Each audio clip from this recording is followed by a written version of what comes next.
Let me ask you guys this as we get started. What would cause you to go slap somebody? Not punch them, not attack them and start a fight, but just walk up and slap them because you're so upset or on behalf of someone else.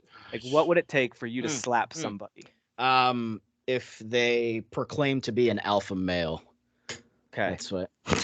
I was gonna say something similar. I was gonna say if Derek talks. I was gonna say someone talking at me in all caps all day. Oh man, these are all very. I know they're all weirdly thematic. Yeah. I don't know. Guys, that's perfect. Start the show. That's perfect. All right, episode 110 of the Current Gen podcast.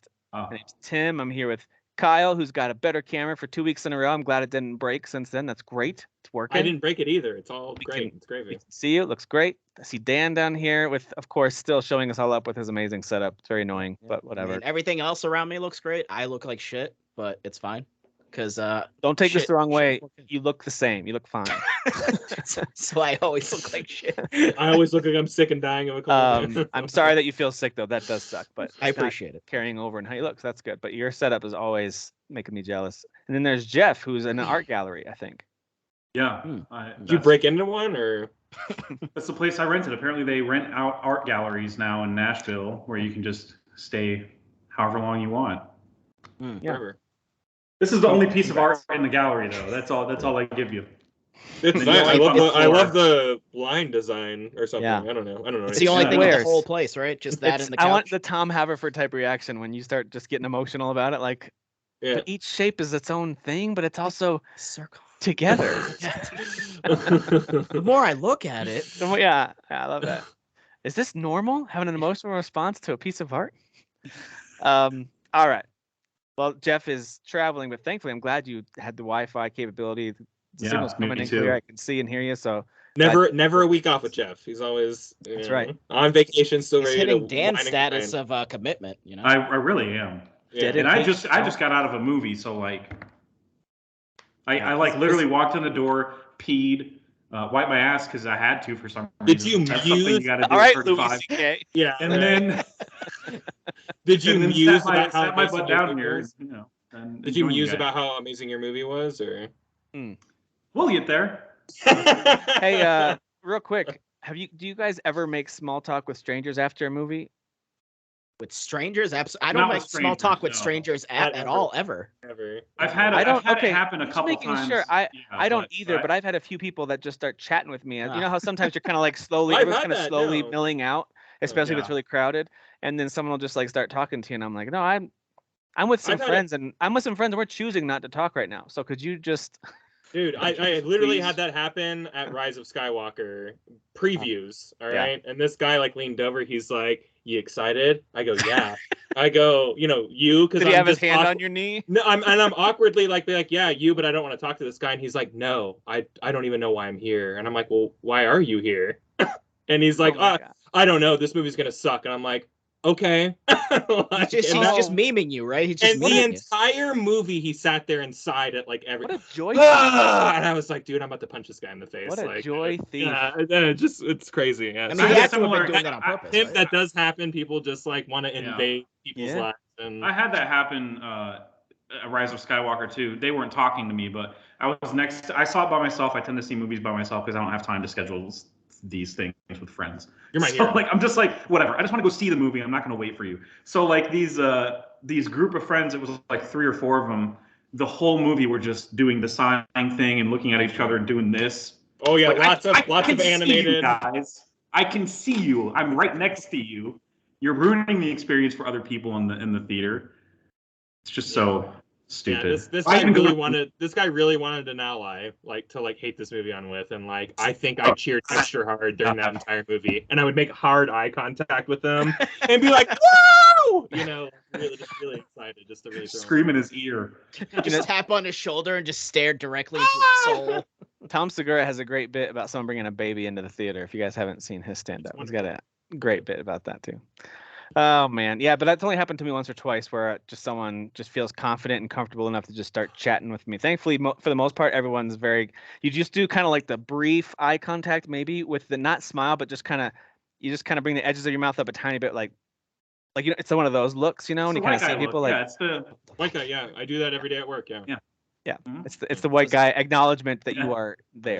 Was it one of these? Was it one of these, Kyles? You just stared directly into his soul and just. Yeah, a little bit. Yeah. Do you like a little Star bit. Wars, huh? Do you Yeah, like it? right. Huh? Next time I'm Exactly. gonna be like my favorite character is Jar Jar and just say really outlandish, crazy stuff. You know? Yes. Yeah. My favorite iteration of The Vader height. was Jake Lloyd. Yes. The height of the series was Attack of the Clones. Just say crazy. Remember Yoda from? Remember Yoda from Attack of the Clones? Remember that field of flowers? Anybody else cry at the wedding every time? I do. Yeah. Yeah, exactly. Oh my gosh. All right. Let's talk about some stuff we're playing. Then we'll talk about things we're watching, including I don't want to hear about what Jeff just went to see tonight, and then we'll go through some headlines to wrap things up. So let's just jump right in right away with what I've got in my background, and that's Chrono Cross, the Radical Dreamers Edition. Although I wrote Chrono Cross Remastered, that's not the title of it. It's actually Chrono Cross, the Radical on, Dreamers Tim. Edition. If you've never played the game, don't know what that means, that's basically this I'll just call it, to not spoil anything, it's like a group that you're introduced to pretty early on in the game, and they're described as like kind of bandits essentially at the beginning. Right. That's kind of how they're Thieves, bandits. Yeah. Thieves, bandits, yeah. And so there's also a spin-off kind of text-based adventure that they did. I think it was right before Chrono Cross, or was it after? So I was when I was on that stream that I won the free code of, by the way, which was insane. I think the guy was mentioning that it was like they made it in ~96. It was like some sort of text-based thing. Okay, yeah. so it was it's like a before. prequel. Yeah. Before Chrono Cross and after Chrono Trigger. That makes sense. Yeah. But that was, of course, a story about how this group of thieves sort of connected. It's hard to describe. I actually wasn't that interested in it. I played it a little bit and I was like, I want to play the real deal. Right. It's very dated, but it's an interesting piece of lore if you really like the lore of Chrono Cross. So I'm playing it on the Switch. By the way, I wanted to show this off because I just think it's so pretty. The new OLED Switch. Look at it. And I got the, I don't know if you guys use any products from the company Satisfy. I know it sounds like a inappropriate product line. It is not. Send somebody to your house and they do this. It is actually spelled Satisfy with an E on the end. So it's like Satisfy. I don't know.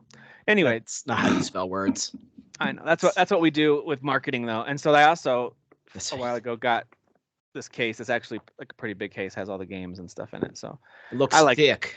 I like their products. They're pretty great. So anyway, been playing on the OLED Switch. I think it looks so good. I love the upgrades to this game because I'm also a big fan of the old PS1 visual style, and I like playing old school games like that. It's very nostalgic for me. So I totally get it if other people are like, man, this doesn't look good. I get what you're saying.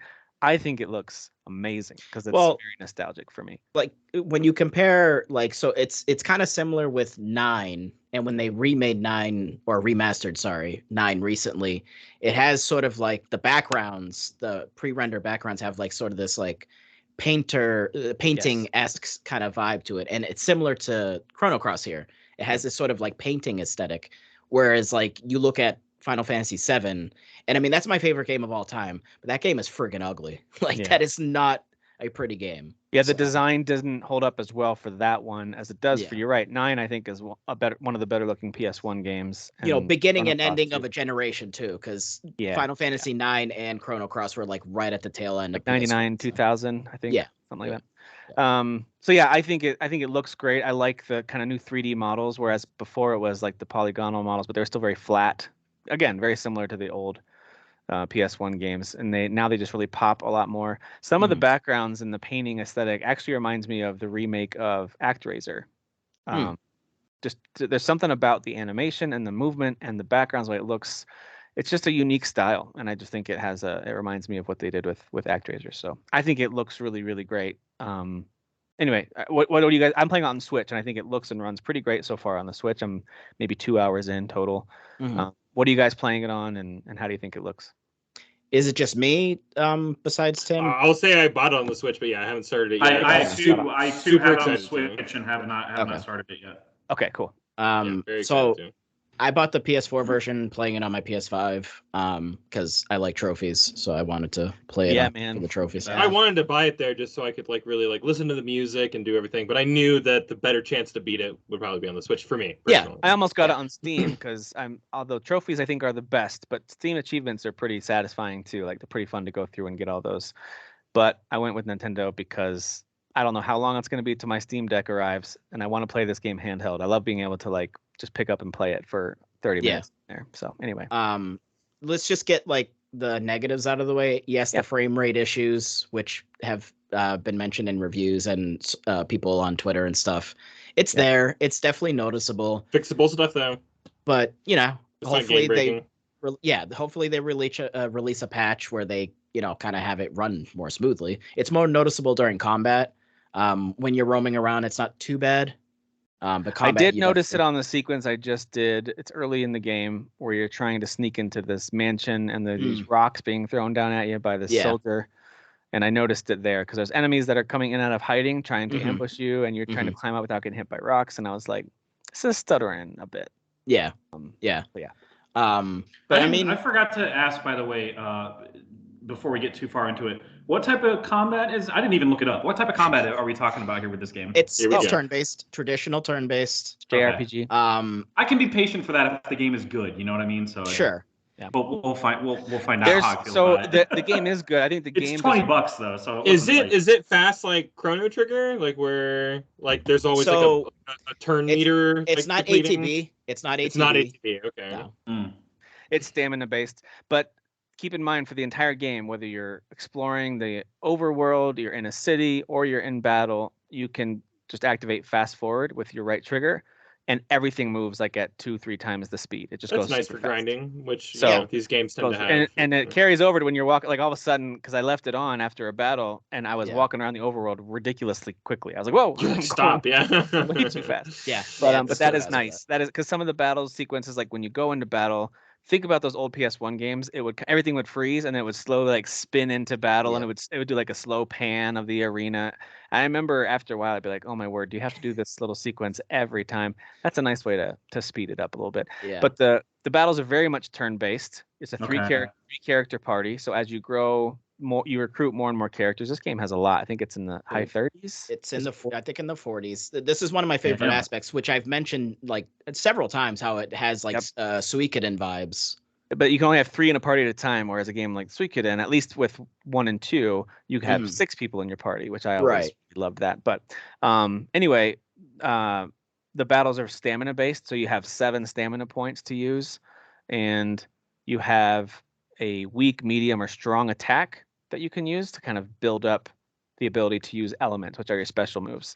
So your weak attack takes 1 stamina, medium takes 2, your strong takes 3, and the percentage hit rate goes down the stronger hit you try to do early. So for example, the battle starts, if you go for your strongest attack, your percentage of hitting is going to be pretty low.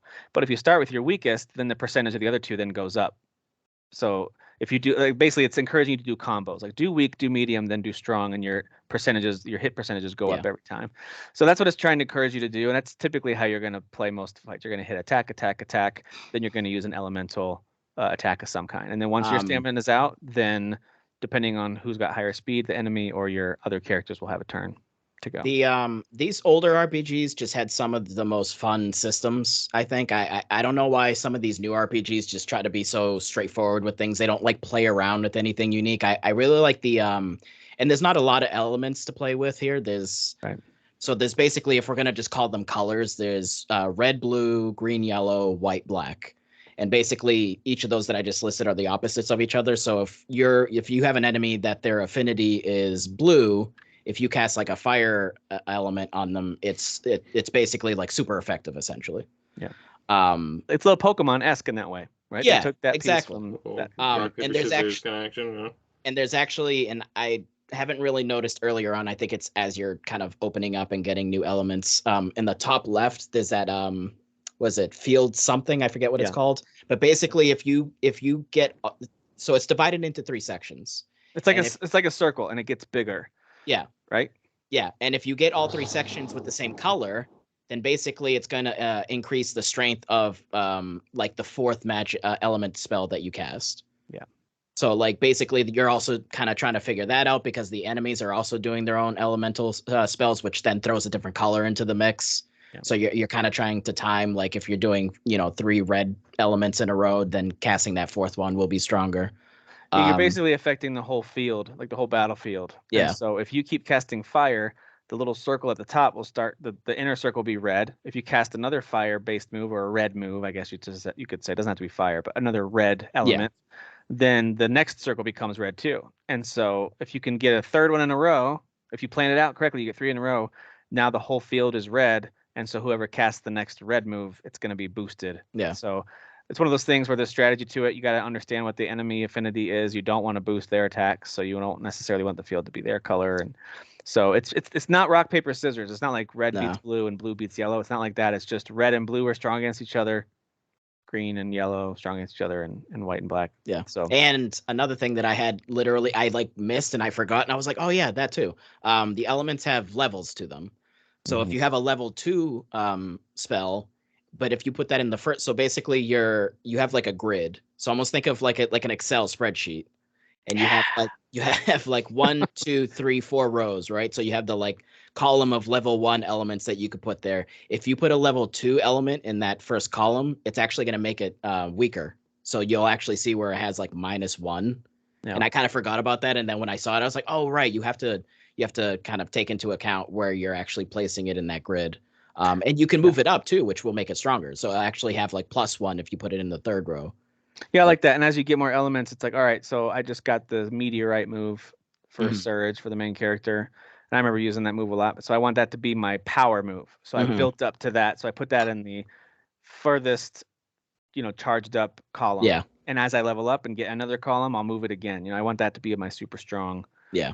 Super strong move. And it's unique too, because you can only use an element once per battle. So if you use meteorite, for example, then you can't use it again that fight. Important with healing, right? You have to really plan out how you use those in each battle, which I like. So I like the turn-based strategy. It's not a turn-based strategy game. I like the strategy in this turn-based system. I like it a lot. It's very simple. It's very, like Dan said, you have 3 characters. Everything's pretty similar. You don't have to learn, like in Final Fantasy VI, you've got so many different characters, like Sabin, for example, with a special input you have to put in. It's nowhere near that complex. It's more about planning ahead. So in the menu ahead of time, you're going to want to place elements in the right columns, and it's very obvious. Everything's bright red or bright blue, or they make it really, really clear. So speaking of planning ahead, Tim, what I would recommend for you guys, unless you guys just want to go in blind and you don't actually care, if you come across certain characters that you're like, oh, that's a cool character, I want to recruit them, and you'll know that they're recruitable usually because when they speak, they'll have a character portrait. Those are the ones that you can recruit. There's a lot of mystery with certain characters and how to recruit them, and you can miss characters. There's actually some characters you can't recruit because you recruited someone else, so it encourages replayability. So if you want to get like their background story, you can recruit them the second time and miss out on that other guy that you recruited. I would follow a guide because it's so not obvious. I remember I missed out on the one character that is a great throwback to Chrono Trigger. It's not directly connected, but there's like a lot of homage they're paying. Sure. I'll just say it. It's not even big spoilers because you meet him right away. His name is Glenn, and he's a soldier, and he's got a whole storyline that involves the Masamune sword. If you played Chrono Trigger, Frog's name used to be Glenn, and his whole storyline is around this Masamune sword. So it's a really cool kind of callback to Chrono Trigger. And I just thought he was a cool like Easter egg because I never saw a chance to recruit him. There was never like an opportunity to. It wasn't until, like Dan said, I looked at a guide and it was like, no, you can recruit him. He's one of the best green element characters in the game. You just have to say no when a certain person asks you to help them at a certain moment in the game. If you say no, then I'm like, that has nothing to do with him, though. Right? It's very, that's the thing. It's not like it's like you want to recruit me or me. It's not that. It's just a weird answer to a question. So it's a guide is recommended. It's very nebulous. Yeah, it's definitely very like the Tim. Did you recruit Mojo in the beginning? Is he the little doll down in the basement? Yeah, the tiki doll thing. I don't remember how to, but I saw him. Right, so you can recruit him, and you had to do it in the beginning. I don't think you can get him now.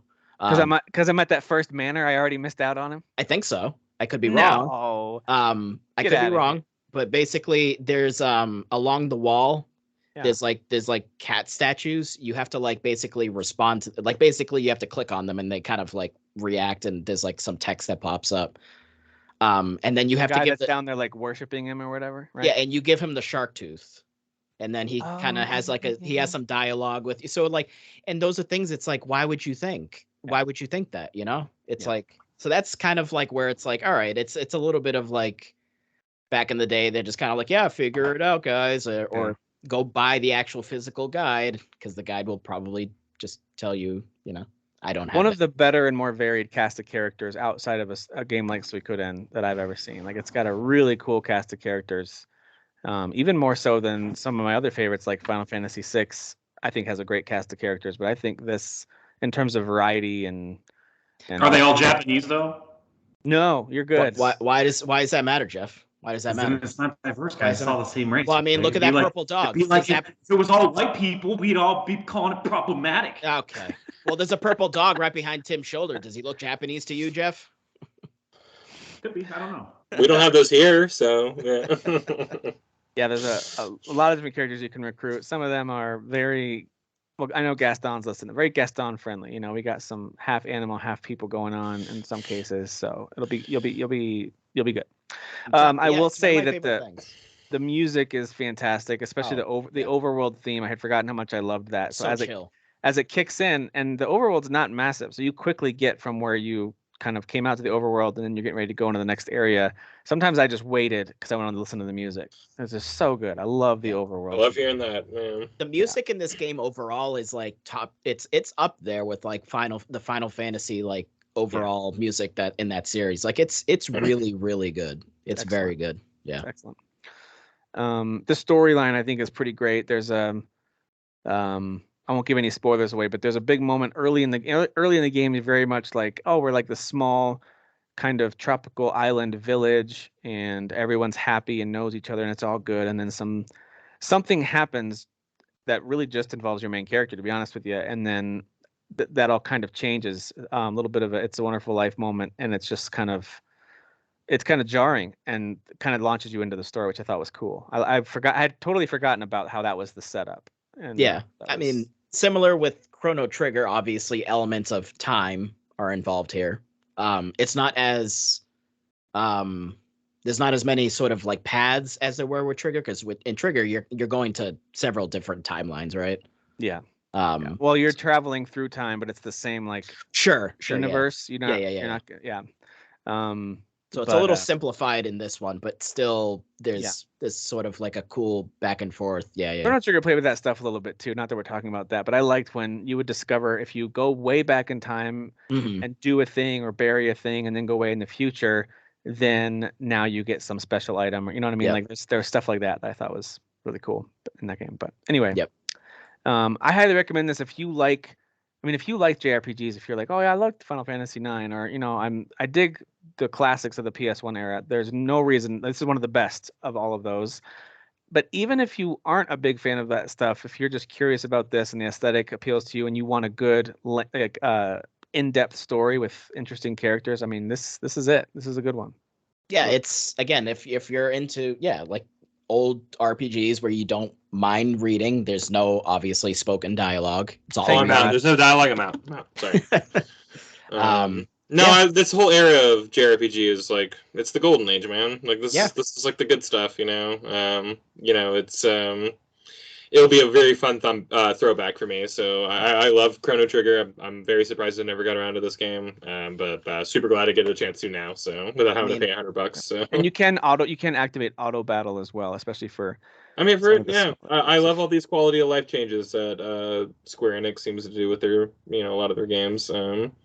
With all their Final Fantasy games, at least. So, I'm here for all those types of features. So, the only thing we're missing now is a Legend of Dragoon remaster, and then me and my roommate were just talking about that. Yeah, and we're good. We're like well past time for either a re-release or remaster or some like out of nowhere sequel to it. So. I mean, there's been those rumors for a year now after Demon's Souls, Blue Point doing either that or Metal Gear Solid. So.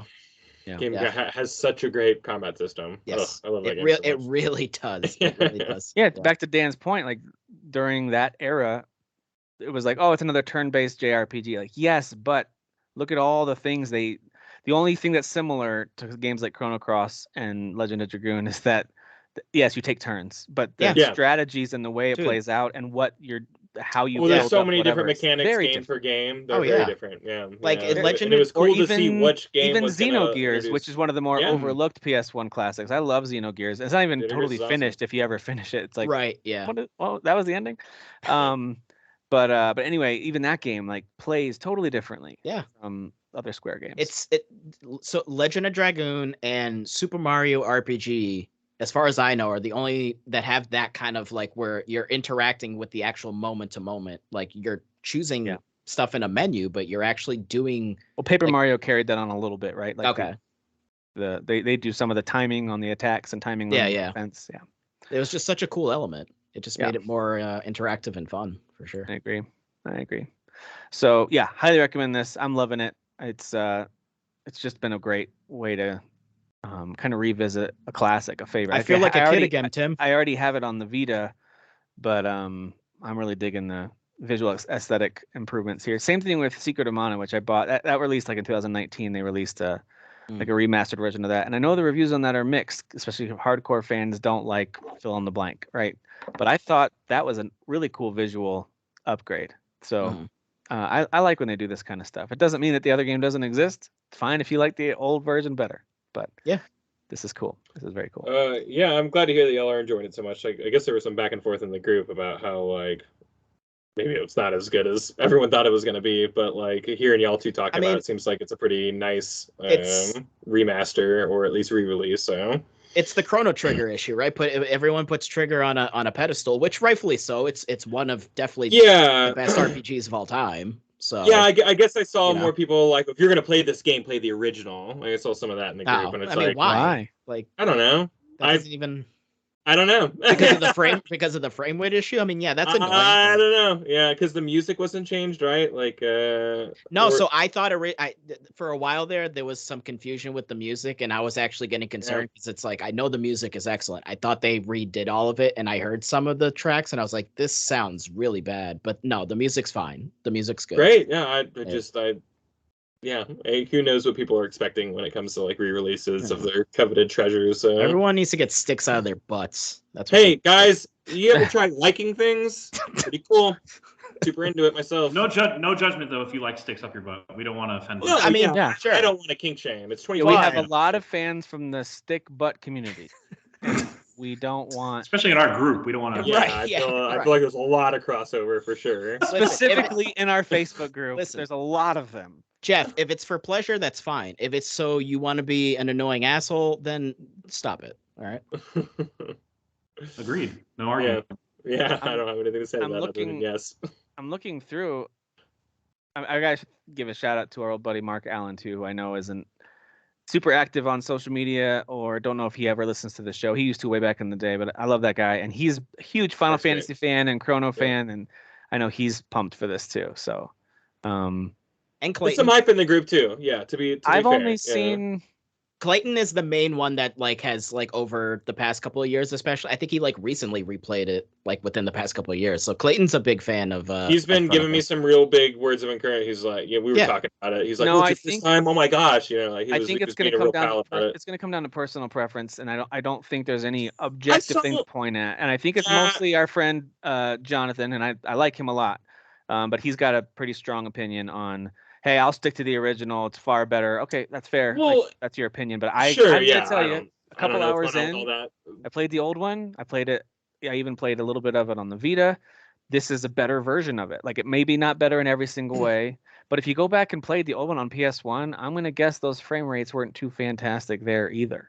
Sure. I see this critique about a lot of JRPG re-releases, though. I guess it wasn't until I point out particular people in the group or anything, but like when Final Fantasy X came out, people were like, "Oh, I'd rather play the original. They changed the music." I don't know if I really like the updated graphics. Same thing. You could switch back and forth. You could, but trust me, none of this makes sense to me. Yes. Chrono Trigger, when it was re-released on the 3DS, people were like, "Oh, they changed the colors, and I don't know if I love." I love that version. Do you remember those arguments like when that game came out? Same thing with Final Fantasy 3, which like the graphics in that game are kind of goofy, but like on the DS, dude, I love 3 and 4 on the DS. I love 3, dude. Love. Me too, same. Yeah, Love. but when those games came out, people were like, I'd rather play the original. I want like traditional sprites or whatever. And it's like, again, yeah, like I think Tim is right. I think it's kind of a preference thing, you know. I think nostalgia kind of holds more domain over some people more than others.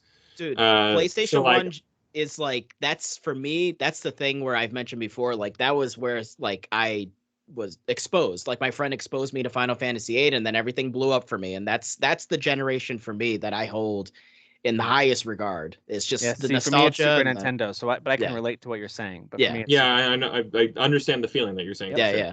So, and I'm sitting here appreciating this remaster and the 7, 8, and 9 remasters. So, I mean, yeah, at the end of the day, you know, think what you want to think, but I mean, I think this is great. It makes it more accessible. As long as you're playing something and enjoying it, yeah, that's all. Exactly, it's $20, so somebody like me could spend money on it and not be mad about it.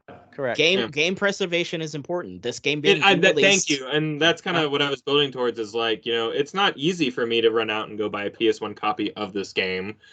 It's just not, you know, it's just a fact. But I can, or in a cheap, you know, affordable way. But like, I can download this game for $20 right now onto my Switch.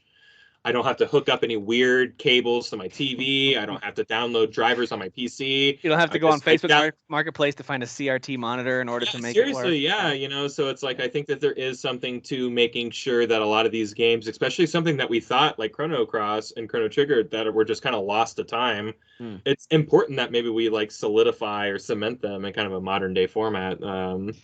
And you can switch the visuals here. Controversial, I guess. I don't know. I see what you did there too with the lost of time. Yes, well played. Yes. Well done. Yeah, I didn't mean it. I'm not that smart, but yeah, thank you. And you could switch the visuals to the classic too. So I mean, there's that also. If you for some reason hate the like sort of like somewhat up-res, you know.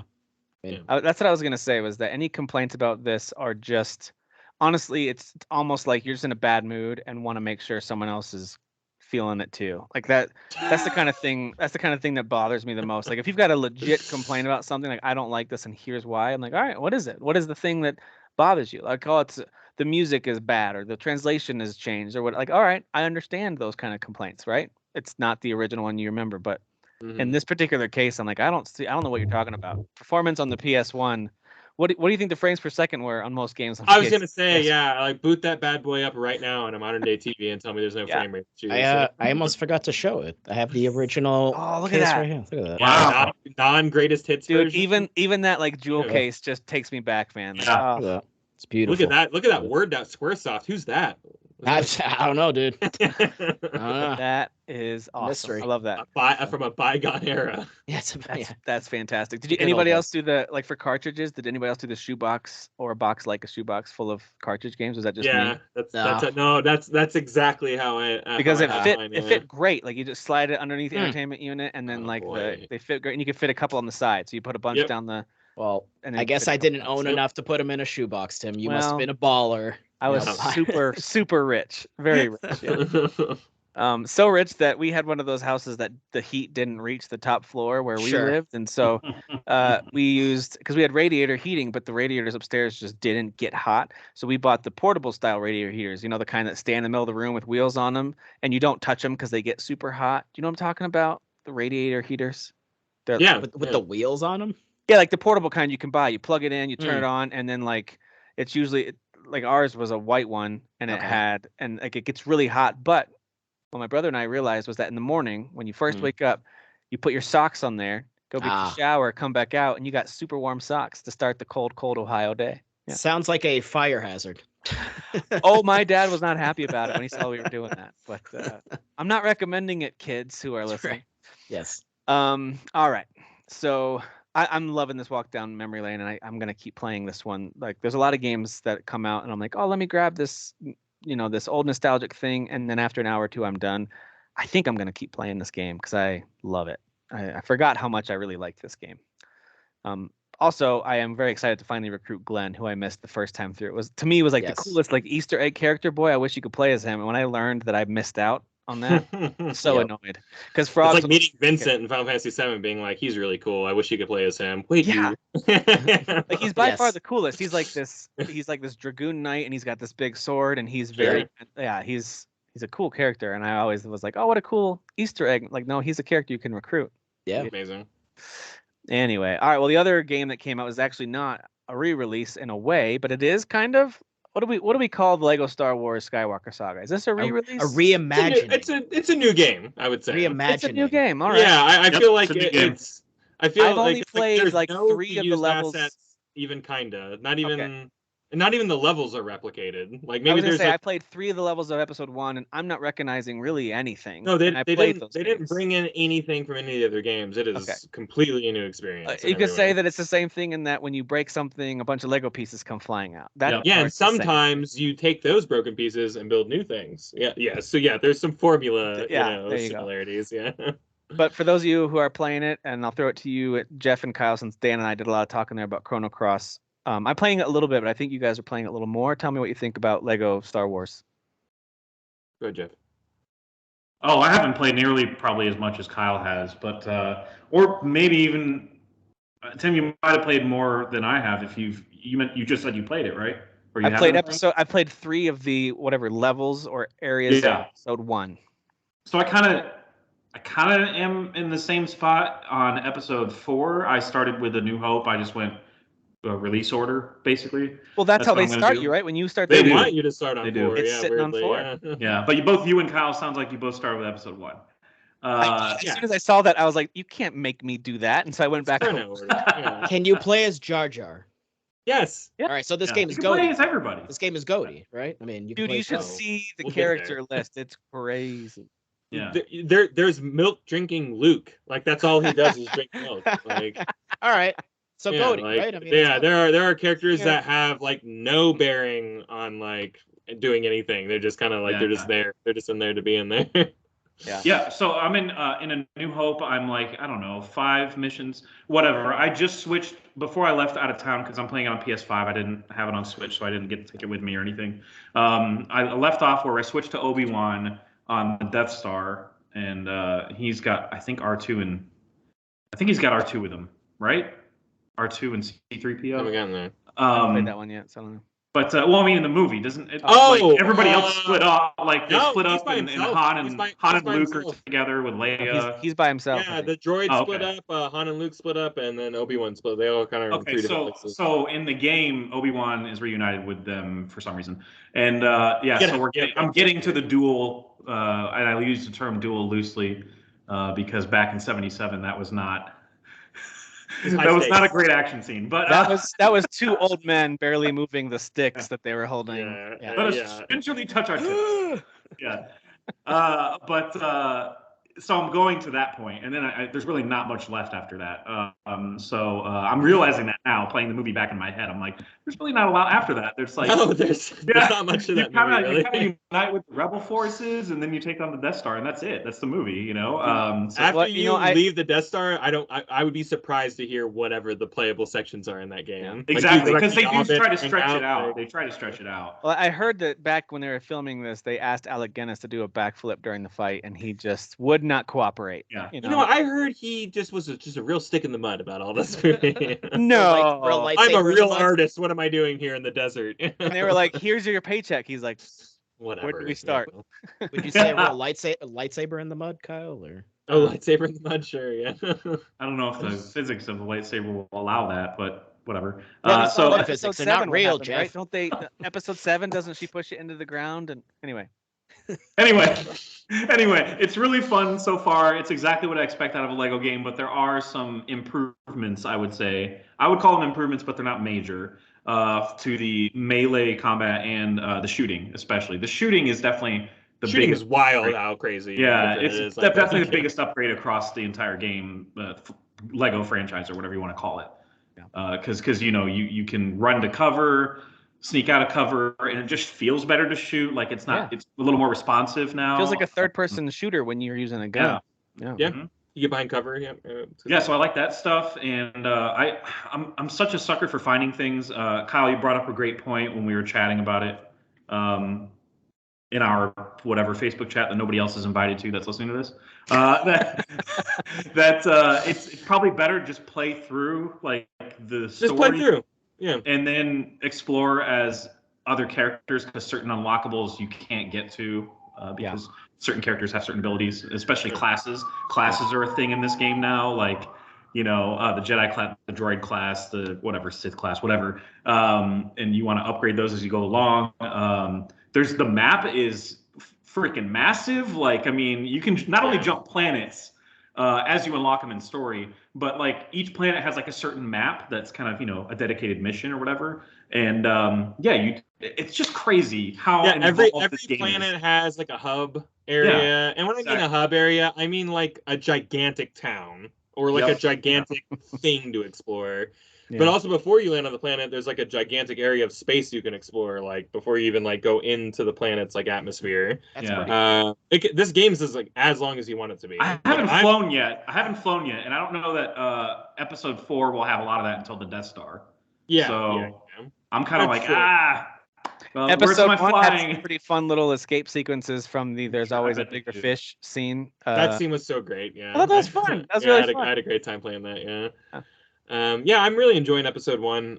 There's some great jokes. I'm all the way to episode 3 right now. And again, I'm just kind of cruising straight through it because every time I go and deviate off the path, it's like, you need R568. And it's like, so I don't even know what that is. Like, not going to reward you until free play anyway. Yeah, I would wait. And if, for Tim, especially for you, like, it's super easy to like, here, pick up controller and play Chewbacca, kid, and like jump in and like really explore. Because that's like the best way to like maximize like solving puzzles and like finding stuff. I don't know if this game's online. I guess I haven't checked. I don't know if there's co-op online. I don't know if it's just split screen. Yeah, there is. I want to give it a try. I think that sounds fun. But I think it's very funny. Like I'm actually laughing out loud, not because I'm just like some Star Wars geek. It's 98% that, but like the other 2% is genuine laughter. I think that there's I won't like spoil too many jokes, but like there's one joke where like Padme's trying to get Anakin's attention, and like he's just doing something else, and Padme's like, "What do I have to do? Get kidnapped by Tusken Raiders to get some attention around here?" And like that's just funny to me. I don't know, like just like it's ridiculous. So there's just like tons of stuff like that in episode 7, which I haven't gotten to yet. When like Poe and like Finn meet back up with each other, they embrace and like hug and like giant like hearts go all around them. So hey, isn't there a joke about like how the Tusken Raiders, the village has men and the women and children too? Isn't there a joke about that?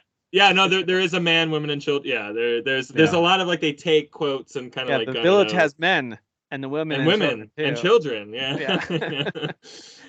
So it's just there's a lot of really silly stuff, and again like the Poe and like Finn like gay relationship stuff is like total like fan headcanon stuff, but like they're like we're leaning into it, like so there's a lot of like just I know leaning into like the zeitgeist of like of Star Wars existing as memes on the internet, I feel like they pull a lot from that stuff, so I've been really enjoying that, and just the moments where like I'm on Coruscant and I'm like, so where do I go? Like it's just like because there's so much to explore and so much to do. There is. Yeah. I'm really glad there's at least a waypoint to kind of keep you on track. But like you could sit in these areas for hours and do stuff if you had enough characters to unlock certain areas. So I mean, it's no wonder this game took. I mean, because everyone was like, "Where is this game?" They just were.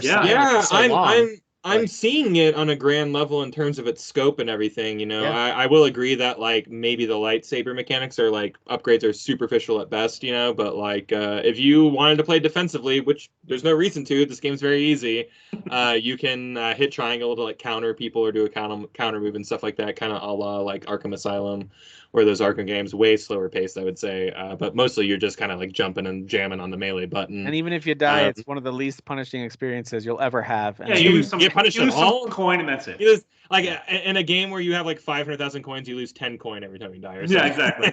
Like, what is this, Dark Souls?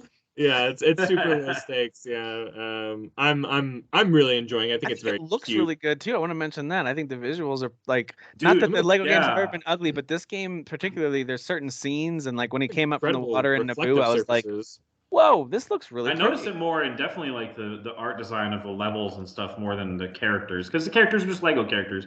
But in the background and stuff, like just the way it's like drawn or animated in the background, I'm like, holy crap, this is like HDR, like it looks really good. It looks great. Yeah. And even I was running down the hallway with Qui-Gon's little ponytail flapping on the back of his cloak, but it looked like a Lego piece that was like just mildly loose. You know what I mean? Like it was just well.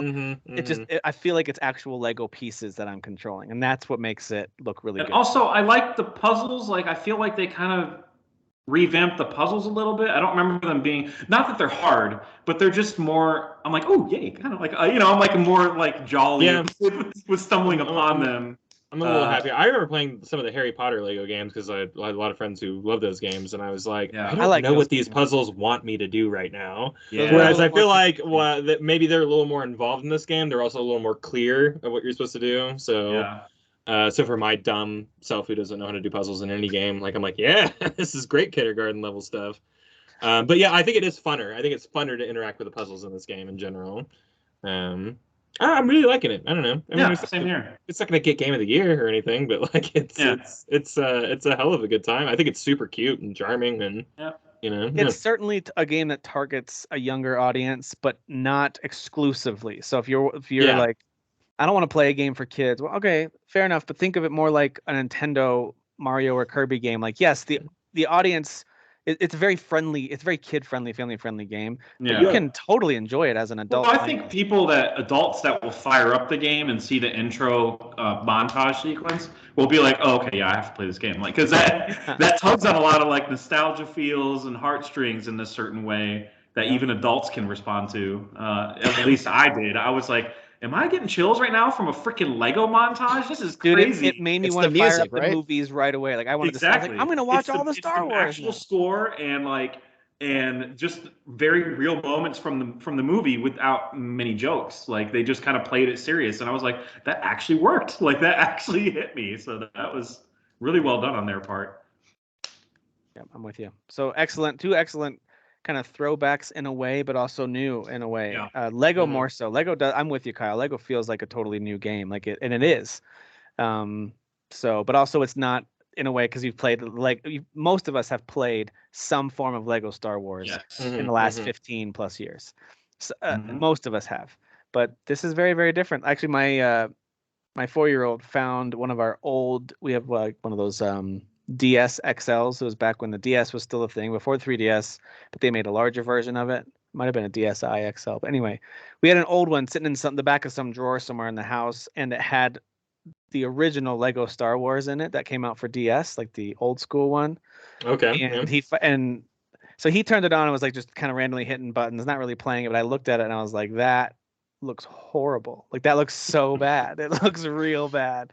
I remember back then though, you're like, for me, I was still like, these look like real Legos, Exactly. And of course that was the DS version. The DS version of everything looked pretty bad. But but hey, they made a 3D Lego game on the DS. You got to give them credit for that. It just didn't. Early tech too. And that's all right. Hey, speaking of my kids, I wanted to throw this out there before we talk about MLB The Show, which I do want to hear about. But my son used his birthday money to buy Kirby and the Forgotten Land, and him and my daughter have been co-oping it. Nice. And are loving it. Like and also even when he's playing it solo, like I haven't seen him this excited about a game in a long time. Like he just keeps coming up with showing me a new power, new funny thing, and he's just that's awesome. He's loving it. It's super charming and creative. My wife and I have crossed like I would say the halfway mark. There's something specific, certain boss that you fight, and then a certain moment that happens. It's really cute. It's really fun. Yeah.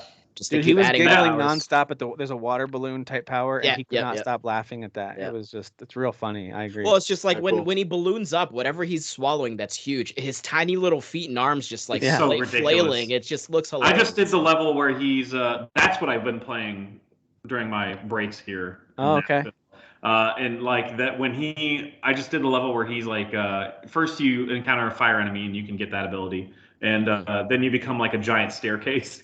Yes, dude, the staircase is amazing. All you're doing is falling over and smashing things. It's so. And his mouth is just a straight line, so he just looks like no emotion. Like it's hilarious. It's hilarious. Yeah. I don't know how they think of that stuff. Like it's just crazy to me. Makes you wonder what powers didn't make it in the game that they were thinking about. Yeah, exactly. Right. Yeah. There's some weird stuff for sure. Damn, it's such an entertaining game. Like I mean, like if anybody's like kind of sleeping on this game, I I know it's full price. Maybe obviously wait for that 5% off sale that Nintendo loves to do. But I bet you it'll be like it might be till holiday, but I bet you holiday Yeah. you'll see it for like $39.99. More than $39.99. Yeah, Yeah. they won't tip. Yeah. That seems like the lowest it'll go. Yeah, so I mean, I do recommend it for that at least because it is very fun. I think and it can appeal to all gamers. And it's a lot of game. It's not like it's a short little No, right, yeah, 4-hour thing. Yeah. Because my wife was like, "Are we Some getting to the people- end here?" Like, because basically there's the areas that you're going through in the beginning, and then it looked like it was cutting off. So my wife was like, "Are we like getting to?" I was like, "No, there's no way," because there's definitely more upgrades of powers that we need to do, and we Right. haven't found all the blueprints yet. So, but yeah, it's really fun for Good sure. stuff, man. And like the town, unlocking the stuff in the town is really cool. So as you're saving more of the Waddle Dees, new buildings are opening up in the town. So there's an economy in Kirby, which is cool. And there's a whole, it's like I mean, The way you said it, I'm sorry. It's just, I know God, it was. it's Yeah, funny. that was funny. That I was. was channeling Michael Huber. I was thinking of culmination because culmination. Oh, I thought that was just like the New England snuck out for a second there. I thought so was too. Yeah. And I mean, this is Kirby, so it's like minor spoiler, I guess. There's a Coliseum that opens up eventually, which is really cool. And there's like some enemies that you come across in there that you don't come across in the actual levels, which is cool. So kind of an homage to some of the past of Kirby. And that's all I'll say, but that's pretty cool. Nice. Well, now I don't need to play it because you mentioned it. That's- Yeah, you Have spoiled. have You you really actually Channing Coliseum? Tatum this up. Thank you. Yeah. Have you actually not unlocked the Coliseum? How far are you? No. I'm not that far. I just finished the one to stairs level. That's like level 4. That's like the first level after like the demo finishes. You know. Well, I mean, So- get on my level. Get on. right? I gotta get on your level. Yeah, you're the pro gamer here. You gotta swallow those stairs and then climb up. Padawan, basically. You to gotta get on climb my up level. those stairs. Yeah. Yeah, you gotta climb up those Kirby stairs to get on my level. So. Oh man, some of those puzzles were like, what does it want me to do? And then I'm like, oh yeah, that's right, I can hover. Yeah. I feel so dumb with these games. Yeah, you kind of forget that though with Yeah. Kirby, that he just like balloons up and like floats around. Like, oh yeah, he can do that. Or if I'm about to fall off the edge, just be like, oh yeah, that's right. I'll flap my wings, Yeah. my little chubby wings or tiny wings and a chubby body, and Yeah, work my exactly. way up there. Is Kirby still considered like the OP character of Smash Brothers? Oh yeah, Yeah. he's the only one that survives that whole like storyline of the when they all Everyone get dying. turned. Yeah, everyone like dying. Exactly. There's a storyline where they all die. I didn't Jeez. know. I didn't know this Yeah. either. Yeah, there's Yeah. like the whole CG thing for like the story mode. There's like the story mode of Ultimate, and Kirby's the only one that survives. So when 'cause- you start the story mode, Survives? you just have What a story. dark ass story. so you have to go save them. You have Guys, y'all missed out. Yeah. Y'all Wait, were wait, too wait, busy wait. hating Does- on Super Smash Brothers the year it came out. Does Y'all Bowser missed the get whole a story glove mode. and then does he snap and then all the Yeah. Mario Listen, characters start disappearing? listen. I know you're trying to be cute right now, but kind of a little bit. Like, Yeah. like some glove. Like, I don't know if it's a glove monster. it's the but, like, glove, right? Isn't it Yeah, the some giant glove? glove like monster comes through, and it's Like- not Master Hand, Right. but like he does like shoot like lasers. They all turn into like, figurines, right? Yeah, all and they turn into figurines, and like Kirby is like collecting all the figurines to become like the people in your party. It's Y'all Smash know Brothers it's Infinity hating War. on That's it. exactly what it is. Yes. And, Yeah. Exactly. And Kirby is Ant-Man. Got it. Yes. Yeah, exactly. Well, Kirby. No, would no, be- Kirby is the rat that gets Ant-Man out of the quantum realm. That's The rat true. that That walks rat up does not get enough credit. He saved. He actually everybody. saved everything, the whole universe. Yeah. Yeah, that's a good Yeah. point. Shout out to rats. Yeah, good job. Good job, rats. Except the ones in Elden Ring. I hate those guys. And Plague Tale. And Plague Tale. Yes, Oh yeah. yes. Well, I guess some of them are your friends, so I don't know. Yeah. Spoilers, Some, Channing. Jeez. some of them killed your dog too, so that's not great. Yeah, I don't know. All right. Tell me about MLB The Show 22. I've actually seen several people in the group posting about this too. Baseball Yeah. season People just are got liking it. underway, so it's that time of year. What do you think about it? Yeah, I don't have any. Last time I played a baseball game super hard was on PS2, and I worked at Blockbuster and I was playing everything I could, and I would just sink my teeth into those arcadey type of baseball games. That's And- me. Yeah. Yeah, and kind of like NFL Blitz, where like it's arcadey and it's dumb, and I love it. Like I just want to play those type of games. MLB The Show allows you to play however you want. Like there's at least 6 play styles you can choose from every mechanic that they have, which is so freaking rad. I might be I don't know, over whatever, projecting that, but I think it's like 5 or whatever. So like for hitting, you can choose a different way to hit. For pitching, you choose a different way to pitch and stuff. And so you can make it easier for yourself, or you can be one of those try hard, get good types, and make it more professional, if that's even a thing for that way you video can say things like "get on my level" or "get on." Yeah. Yeah, exactly. Who would say So that? like for pitching, for example, Gatekeeping. for pitching, I chose a pulse, which like it just kind of, it's like a ball basically that's just doing this kind of fast, and at its smallest point, that's when you throw it for the best accuracy.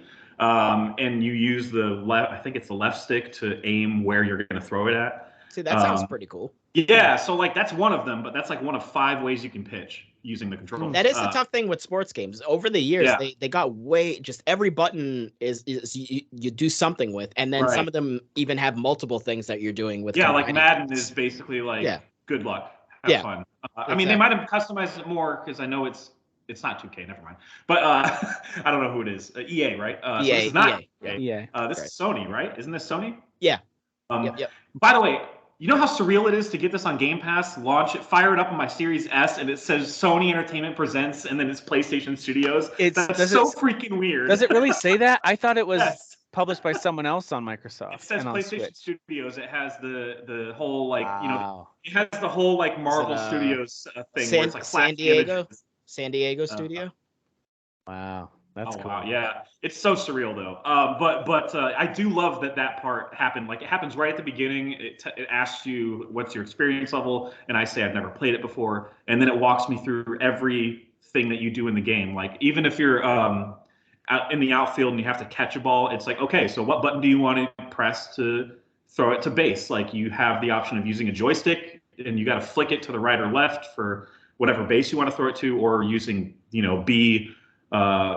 On the Xbox, of course, BYX, like that's what direction you want to throw it to. I just love that level of like being able to customize your experience with the game. I didn't play a full game. I did start, it dumps you right in as a means to like kind of do trial by fire. I didn't play a full game because there was 9 innings and I'm an idiot. I should have just done 3. But so I just left it on the recommended setting, which was it was super easy mode basically, but I told it to adapt to how well I'm doing. So in the first inning, I got 2 home runs and a grand slam, and then the second inning started, and I was like, "Oh, they're catching all my stuff now. Oh no!" And then the AI is like, "I hope you enjoyed that because it's over." Exactly. Oh no! So like, playtime is over. Yeah, but I actually like that though. I like that it was like it adjusted. Otherwise, it's just where's the fun in just being amazing at a game the entire time? You know. Agree. There's got to be some challenge. I actually prefer when you build up to it. Like some. Some games like that where you're good right away and then it scales back. That can be discouraging. It's good to hear that maybe it's not in that case, but I like being able to build up to being really good at right. And also the times that I allowed them to get a home run was me making a stupid mistake.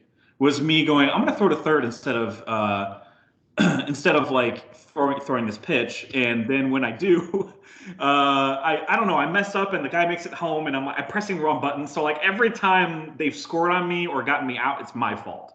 And so I mean that's the kind of game it is though. Like it's you mostly doing the problem, being the problem. But I do want to play it more. I'm very impressed with it. So like you can style it to play like arcadey, even though it is trying to be a more accurate baseball game, at least depiction wise. So I dig it so far. Graphically, it looks great. I think they always kind of have though, as each generation has gone along. I think they've always looked good. I think that's kind of what they're known for. Like the fact that I'm playing as the Rangers in the whatever, it's Arlington baseball field. I don't know what the hell it's called nowadays. They change the names to things in Dallas all the time. So I don't know what it's called, but like I've been there a few times. So like it's just, I'm like, oh yeah, no, I recognize that. Like it's just. Do you see Six Flags in the distance? No, remember, because they don't use that one anymore, right? They built a new stadium. I didn't know that. You didn't know that? I thought the one right next to Six Flags was the new one. No, they use that one for I think they use it for training, but also like minor leagues play there. Okay. Yeah. So this one is it's more like a dome, and it's much nicer. Like, it was built around the same time as the Cowboy Stadium, which is not even called the Cowboy Stadium. It's called something else. I have no idea what it's called. Like Dallas. Not that anyone was called really Cal asking Parsons this, Stadium? but I was curious, so I looked it up. And so yeah, it's San Diego Studios, which is a subsidiary of PlayStation Studios, which makes sense. That's why you're seeing the logo come up. Yeah. I But might have muted myself when I said that. yeah, published wise, Sony only published it on PlayStation. Then you have Oh. MLB Advanced Media published all the digital versions, Yeah. and Kokum International published all the physical, non-PlayStation physical versions. So, Huh. Gotcha. so yeah, That's the only that entire deal is very interesting how they worked that out. I think it's MLB. I think MLB drove that decision. Like, once the exclusivity contract was up, they wanted that studio to keep making it because they're so happy with the game that they're making. But I think my understanding is they've always been pretty solid. So Well, yeah, that's the thing, because they had the 2K baseball games Mhm. that just would not sell as well as the show did for years. And Right. obviously they stopped that series, and now they can make more money having this on 2 platforms instead of Sure. just one. So And Yeah, also, it's like- my understanding as well, I think Thomas posted about it in the group that he had a customizable player that he created, and it carried over from 21 to 22. Hmm. And so he was able to get him drafted to That's like the cool. Yankees or something like that. Some big team he was able to get them drafted to. Super And cool. I haven't even gotten that far. I haven't even gone to the create a player part and do like that journey. I just played one game just to see how it felt, and it felt good. So So I was curious what else San Diego Studio made. So they've done mostly sports games, but they've done some other stuff too. Back in 2002, they made The Mark of Kree for PlayStation 2. If you guys remember Yeah, I that remember game. that. Yeah, Ah, I remember that was them? Yeah. That was them. They did a bunch of NBA games. NBA 2005, that's all it's called. That was for PSP. And then they did a bunch of PS2, PS3, and PSP NBA games. Like The Inside was a big one. That series, NBA 09, The Inside, NBA 10, The Inside. They stopped after 10 though, I think. And then really just focused on MLB The Show. They've been doing that every year since 07, it looks like. And then they did a few other games like Mod Nation Racers for the PSP. oh yeah. They remember that. did Little Big Planet Karting. I didn't realize that had a kart game. Yeah. Yeah. That's PS3. actually pretty good.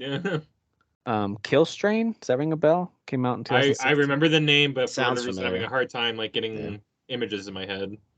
And then another Kill game Strain, yeah. called Pain that I've never heard of. So anyway, Pain. they've done a little bit outside of the sports realm, but just not a ton. I haven't heard of those. I'm gonna be honest with you. Yeah, nothing huge, like no really big names for any of those. Mark of the Kree, I think, was like a PS2 tech demo. You know, like You know, it was, I don't it was even like an remember that early, game, but I remember early like PS2 I can picture game. the cover, like from Yeah, Blockbuster, or yeah, same Hollywood here. Video. It's in my you know? mind's eye right now. Yeah, I can picture the cover of it. Looking up and down the aisles at Blockbuster or Hollywood Video. My dad's like, "You can rent a game," and I'm desperately looking for something. Like, I gotta find Mark of Kree is one of those games I would always see. Yeah. At least I feel like I've seen it.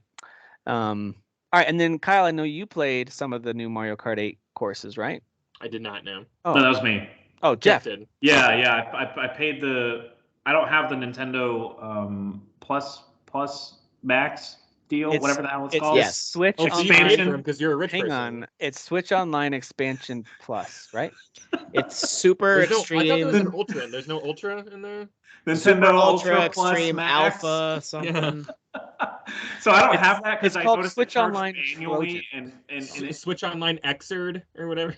it was cost more to get that than to just buy the extra tracks all Yeah. at once for like $40. So I bought that and I played they dropped 8 tracks already, and my understanding is that they're all from Mario Kart Tour. That's my understanding. I haven't played that game, so these are all new to me. And what can you say except it's still great? It's still a great game. Like, I don't know what else to Which is say. why they don't need to make a sequel yet, right? Exactly. Like, it still plays This well. was like this is the I sequel mean- that we were like hearing rumors about was like 48 tracks, and everyone's like, "There's a new Mario Kart coming out," and it's like, nah, they don't No. need to do that. They really don't. Like, nothing's broken. And This is it's really not like they're forward gonna thinking of make it 4K, Nintendo so, in a really you know. uncharacteristic way. This feels really like forward thinking of them. Like, hey, Yeah. let's take one of our old games and we'll put DLC out for it. Like, they don't even do that for their new games. Like, it's true. It's true. it's an interesting Yeah. take on it, you know, and I think it probably paid off for them if I had to. So if I had played Mario Kart Tour or whichever games that these tracks were originally a part of, I'd probably be admiring the artwork more and have something to compare it to. So that was the. Maybe I should look it that's the up. mobile Maybe I game should look that's it out. up. That's the mobile game that's out now, and it actually looks surprisingly good already. Oh, okay. Yeah. Well, it looks great in the Mario Kart 8 world. I'm excited Yeah. for the N64 ones because I think we'll all remember a lot of those Can't wait for tracks, those. and Give me that you know, stadium, we'll bro. really get to see Mario like Stadium. how good those graphics are now. Yeah, because I know those like the back of my hand. Like I played those so Same. many times. Yeah, I think I might do what you did, Jeff, because I don't see a lot of reason for me to grab the expansion pass plus thing. Mhm. But the idea of getting all these extra courses is very appealing to me. Yeah, I might do that. and I don't know that we know the drop rate yet, but I mean the fact that they dropped 8 the first wave is like, oh, okay, maybe. Yeah, it's I think there's 8 going to be wave 4 2, waves over the next year. I think is what they said. I know they I could said be to wrong. like 2023. Yeah, they're going to drop like keep dropping them, but we don't know like if it's quarterly or what. Oh, it can't be 4 of 8 because there's 48 tracks coming. Yeah, so I mean, like, Yeah. they'll probably put out maybe one a month. That'd be kind of cool. If you That'd be had something to look forward to, like one every Yeah. month, I think that'd be awesome. Yeah. Dang. Yeah, that'd be great. They'll probably definitely space it out. It's Nintendo. Yeah. They'll space it out. I mean, look how they're spacing out Legit. their the virtual console stuff. They're spacing that out quite a bit. They sure are. Look how they're spacing out their first party releases. They're spacing those out pretty.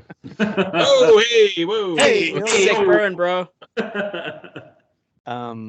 Yeah, I am curious what we're gonna get on the Nintendo Switch. I know that they actually do have essentially a game a month. Yet again, I've talked about this a lot in the past about how it's cool when Nintendo gets into a cadence of They're even when the definitely release, improved right even now. when they're not releases for me every time. It's just really cool to see that, and they're kind of doing that at the moment. Between I think this year so far, correct me if I'm wrong, we've had Pokemon Legends Arceus. Is that how you say it, Arceus? And then Triangle Strategy, I think was February, wasn't it? Yeah. And then or March. I don't Or know. March, it doesn't matter. March, yeah. March had maybe it was right at the beginning of March, but I counted as February. Let's count it to stick with my little theory here. Okay. Sure, And then yeah. Kirby, it definitely was the end of March. And then Yes. this month you've got Nintendo Switch Sports or whatever it's called, Switch Oh Sports. yeah. The Switch Sports. And then It's next May, there was one in May that I'm blanking out on, but then June is Mario Strikers. So it's almost a game a month. I'm here for it. First Yeah. half of the year. I is feel awesome. I feel really sad because like when they announced that like Wii Sports thing, I was like, that's so cool. I'm never gonna buy that. But I thought it was super cool. Like I don't know. I kind of just wish I still had like I was in that mode where like getting up and like waggling stuff was fun. But like man, I just remember loving Wii Sports. I wish I could so just much. buy bowling. I like the bowling. I would just Yeah, download bowling. yeah. I feel like I learned how to break bowling pretty early, so like I could get a strike every time. Dude, there was something what? so Something really- satisfying something about really nice knocking about down it. those 100 pin Yeah. setups. Yeah. Oh, Yeah, I love that. the kind of zanier bowling modes. Oh yeah, I love those mini games that were part of it. I yeah. like fencing. We did a lot of like fun fencing stuff, like Fencing's party games. ridiculous. Yeah, I don't know. Like, Ooh, there's a lot of really on, fun multiplayer Tennis games. was fun. What was the second Wii Sports? The one that was like what was it? Wii Sports Plus or Wii something? Sports Where they had the Island or- American Resort, Gladiator yeah. one when you Yeah, were trying to knock yeah. like that one was super cool. And I gotta tell you, if people liked those games and games like it, I actually do think Ring Fit Adventure is a pretty great like get up and move gaming experience. Like I do highly recommend it. Like it's been a minute since I've played it now, but I probably put a good 10, 12 hours into it. You legitimately work up, like your heart rate gets going for real. And there's ways around it. Like if you are determined not to exercise, but you want to play the game, like there's movements that it's trying to sense, and you can kind of fake it if you really want to. But you could also just really do it and actually run and actually like do the movements and stuff. And that's a really cool little kind of mini RPG adventure to also make you exercise. I admire that. Nintendo won't stop trying that, and I really commend them Yeah. for it. Like they have a really like health focused like kind of apparatus every single time they come out with a new system. Even for the handhelds, like back in the day, like they're like the pedometer and stuff like that. There was always like things that they were trying to do to like get you to just be more healthy. And I don't know. I kind of like if we're gonna all like worship corporate shill companies, I like the ones that at least like look out for us a little bit. So Yeah, man, Ring Fit Adventure is legit fun exercise. that sounds cool. Yeah, With that like sounds an actual adventure with a big dragon you're trying to fight, There's and there's boss stats. battles and there's stats. You level up, like it's an Yeah. actual event, and then you can also just Make log in and smoothies. just pick the exercises to do. So it's got That's cool. both worlds. Like if you just want to get on an exercise, because the ring itself, it's like this kind of bendable hard plastic that is actually has a lot of resistance. It can wear you out after a while, like these different pull and squeeze exercises. I don't know. It's good. It's good. Interesting. Yeah. All right. So we got more to look forward to. I am just curious, outside of the new Pokemon games, which I'm not saying those aren't a big deal. There's brand new Pokemon games coming out this holiday, right? They announced those, the Scarlet and Violet.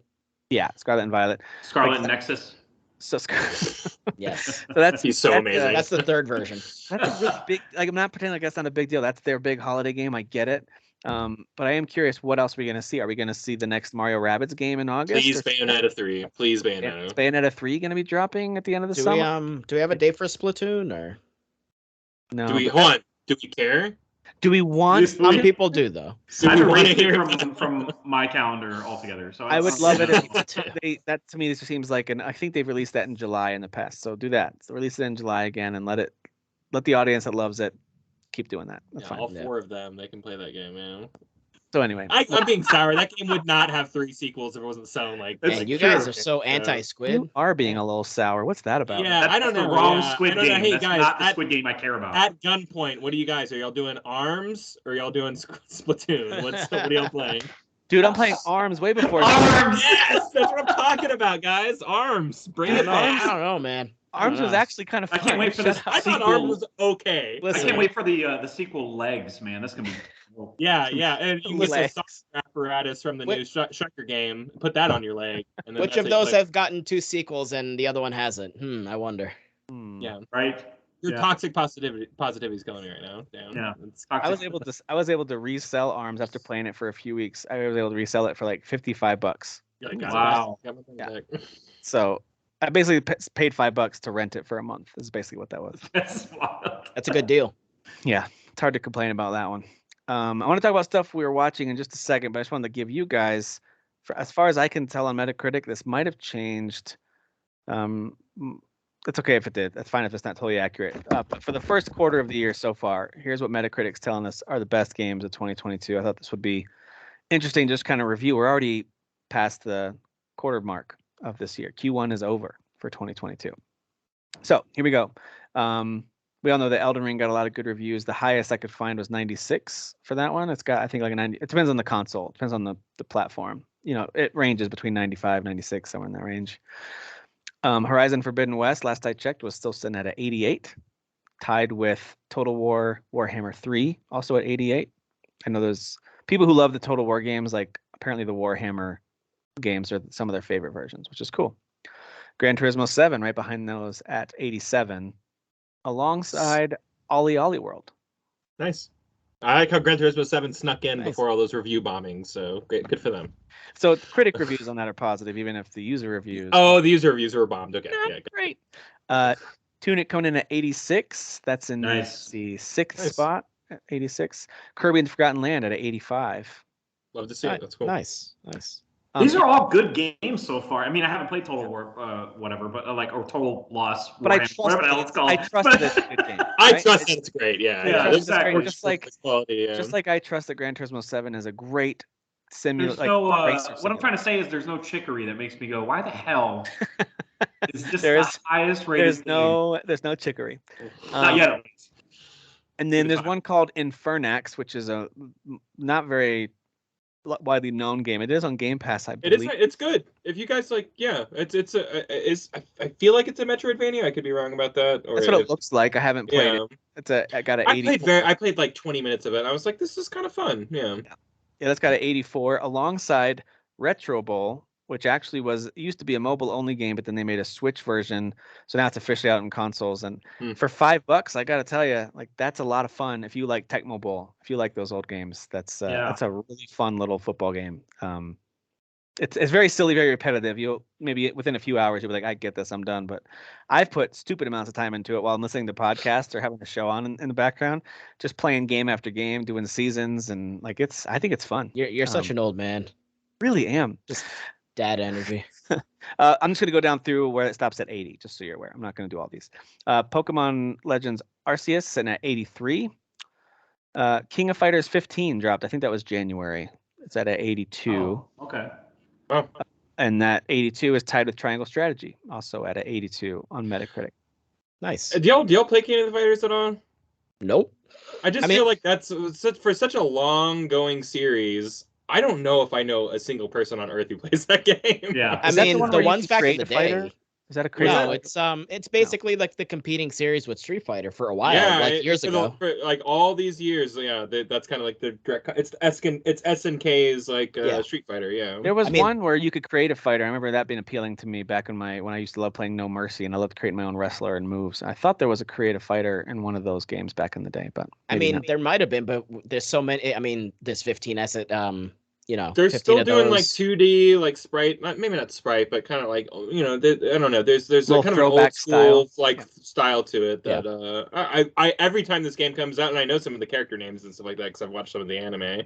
Yeah. But like I'm always like, man, fighters in Smash. What's that? Yeah, Terry Bogard's in Smash. Terry, yep. So, so like I find it's one of the most popular series ever, but I don't know a single person who plays it. It's just weird to me. Yeah.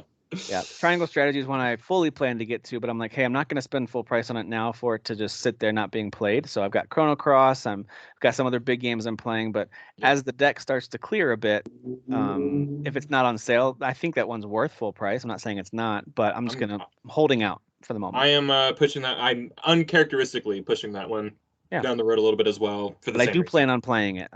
I fully expect to enjoy. Everyone keeps on telling me it's PG-13 Game of Thrones. They're like, that's what it is. I'm like, okay, yeah. And even if it was rated R, Game of Thrones, tiny little pixelated. I don't want to see him nudity. Nudity is not going to do anything for you. It's not going to do it for me.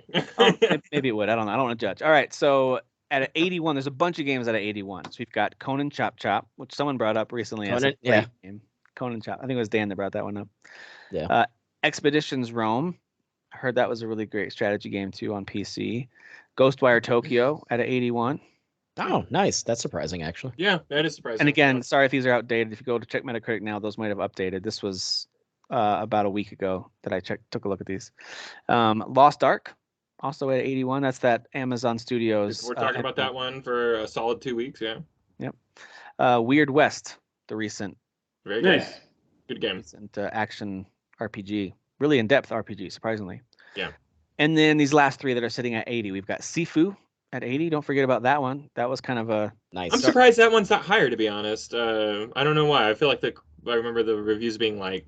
Well, I think people were complaining about it being too hard. It is. Some of them were complaining about it being difficult. So. Then why is it Elden Ring? So. Exactly. Yeah, that's a good point. To me, Sifu. It's not that it was incredibly difficult. It was more of like. I wasn't interested in replaying those same areas over and over again. Yeah, I'm not saying it's going to be like my top 5 or whatever, top 10 or whatever, but like for whatever reason in my head, like I'm like I remember the reviews being really good, so it just surprises me that it's that's just what chased me off to that game. And that's usually if a Souls-like game gets you stuck in a corridor type of level design that you have to keep replaying, I'm not likely to keep playing it for too long. And so that's where a rare formula like you see in Elden Ring, and there's other games that do it well too, where it gives you a lot of freedom within that difficulty. I don't know. There's something about it that can work, but that's okay. Sifu is still a great game. 80 is nothing to. Yeah, it is good. So yeah, Tiny Tina's Wonderland's also at 80. Nice. And don't forget about Windjammers too. That's Windjammers. I have and I will. It's actually really fun. You're like, I guess. Don't challenge me. Some others that just jump out at me on the list here that are lower down the list. You've got stuff like Dying Light 2 came out this year. Don't forget about that one. That's at a 78. WWE 2K22 finally returning to form for that series. Swimming in sevens. Is that where we're at right now? Yeah, I'm just kind of throwing out a few that aren't in the 80 or above range, but at least we're in the Derek area. Okay. We're in the Derek zone. I don't want to be Dying Light. We're in the D zone. We're in the D zone. That's where we're at. My game's still broken, so I'm like, screw that game. Woo! That's not where I want to be. But then there's others that maybe are less beloved, like Strangers of Paradise or Rainbow Six Extraction. Or hold on, what is the average of Strangers of Paradise? Last I saw, the highest was 71. What about Extraction? What was that at? Which one? Extraction, Rainbow Six. That's at 74. Last I saw. Better than Strangers in Paradise. Strangers of Paradise. If you swap those numbers, that's more appropriate of an average. All right, fair enough. So 17, like right? And so 17. Yeah, I got you. I followed with you. It would then, at that point, be below two of the most beloved games of the year: Babylon's Fall at a 42. Oh, 42? And Crossfire X at 40. Wow, Ooh. Crossfire X even lower. Wow. Interesting. Those are two. Hold of the on, big Strangers of exclusives. Paradise is better than both of them. Yeah, by a lot. By a lot. Oh, don't forget this June also Fire Emblem Warriors. I was mentioning Switch games that are coming out. Yeah, that's right. That's right. Play for me. Yeah. Yeah. I knew I was forgetting something, but I think that's a June game as well. There's 2 games in June: Mario Strikers and Fire Emblem Warriors. So, all right. I think we're just about as caught up on that stuff as we can get for the moment. It's been a good Q1. I think it's been a great Q1, actually. It's been wide variety of games, lots of good stuff to play. And I'm glad for that because Q2 looks a little more sparse. Again, not that nothing's coming out. Don't get all offended if there's your favorite game is coming out. I'm sorry. There's nothing. It doesn't have that same like gigantic items on the radar for me. And so, but that's fine. Classically, Q2 is usually kind of slow. Yes, exactly. So, and that's great because Q1 was really front loaded. I really need the break. So I've got plenty to play and plenty to watch. So let's talk about some stuff that we're watching. Before we talk so good at your job. You don't get great segue. It was before effortless. We talk about movies, I do want to hear about what you saw tonight, Jeff, and some of the other movies that you've seen recently. I just wanted to shout out 30 for 30, that documentary series. It's now, I think all of them except for a handful that they've removed for whatever reason are on Hulu. And man, are they good. I think I already talked about this before, but there's something about when you tell a compelling story and it's done really well. And these are all, I have not come across one yet that I was like, that wasn't good. Like they're all good. I watched the one about the 1988 Olympics that were marred. The 100-meter gold medal was marred by performance enhancing drug scandal that came out after the medals were awarded. And then it was just, it's very awkward, very intense, but they also interview everyone involved and lots of finger pointing, and he slipped something into my tea. Like it's crazy. It's crazy. It's crazy stuff. I love that one. And then the other one I just watched was about this. It's a really sad one, but so well done. This kid named Benji, was it Wilson? He was this unbelievable like basketball prodigy coming out of Chicago. It was going to be the next big thing. And he was like 6'7", but he moved like a guard. Like he was amazing. And they have a lot of footage of him as a high school player. And I won't give away like everything that happens, but it's just got a real sad story about unfulfilled potential. And it's just so well done. Like I was so captivated by that entire story. And you get a lot of other famous people, some of them famous for the wrong reasons, that were like his neighbor or teammates. Like one of them is Common. I thought that was cool. I was like, oh, he was his neighbor. He grew up right near. Wow, that's so uncommon. And then yes, here it is. Hang up right now. See you guys later. Oh, wow. But then there was also one of his teammates. This I think was filmed before a lot of stuff went down. Was R. Kelly was one of his teammates, and so they interview him a few times. He's trapped in the closet. What's he up to lately? Is he still doing well? He's trapped in the closet. Yeah, R. Kelly, doing great. He's doing all right. I think he's still peeing. I think he's still peeing on a person or two. Oh, he still believes he no. fly. He got he was found guilty. I don't know if he's been sentenced yet though. Well, this interview was clearly done when he's still a free man. He's very happy to sit on the couch. I'm fine for my life. That's my favorite. Yeah. I'm fine for my life. I'm like, dude, you rape kids. Yeah. Used to think R. Kelly, now is not a time. We get it. That's a good one. All right, R, we hear you, buddy. That's R. Listen, come on, R. Scientology stuff, the Scientology stuff, yeah.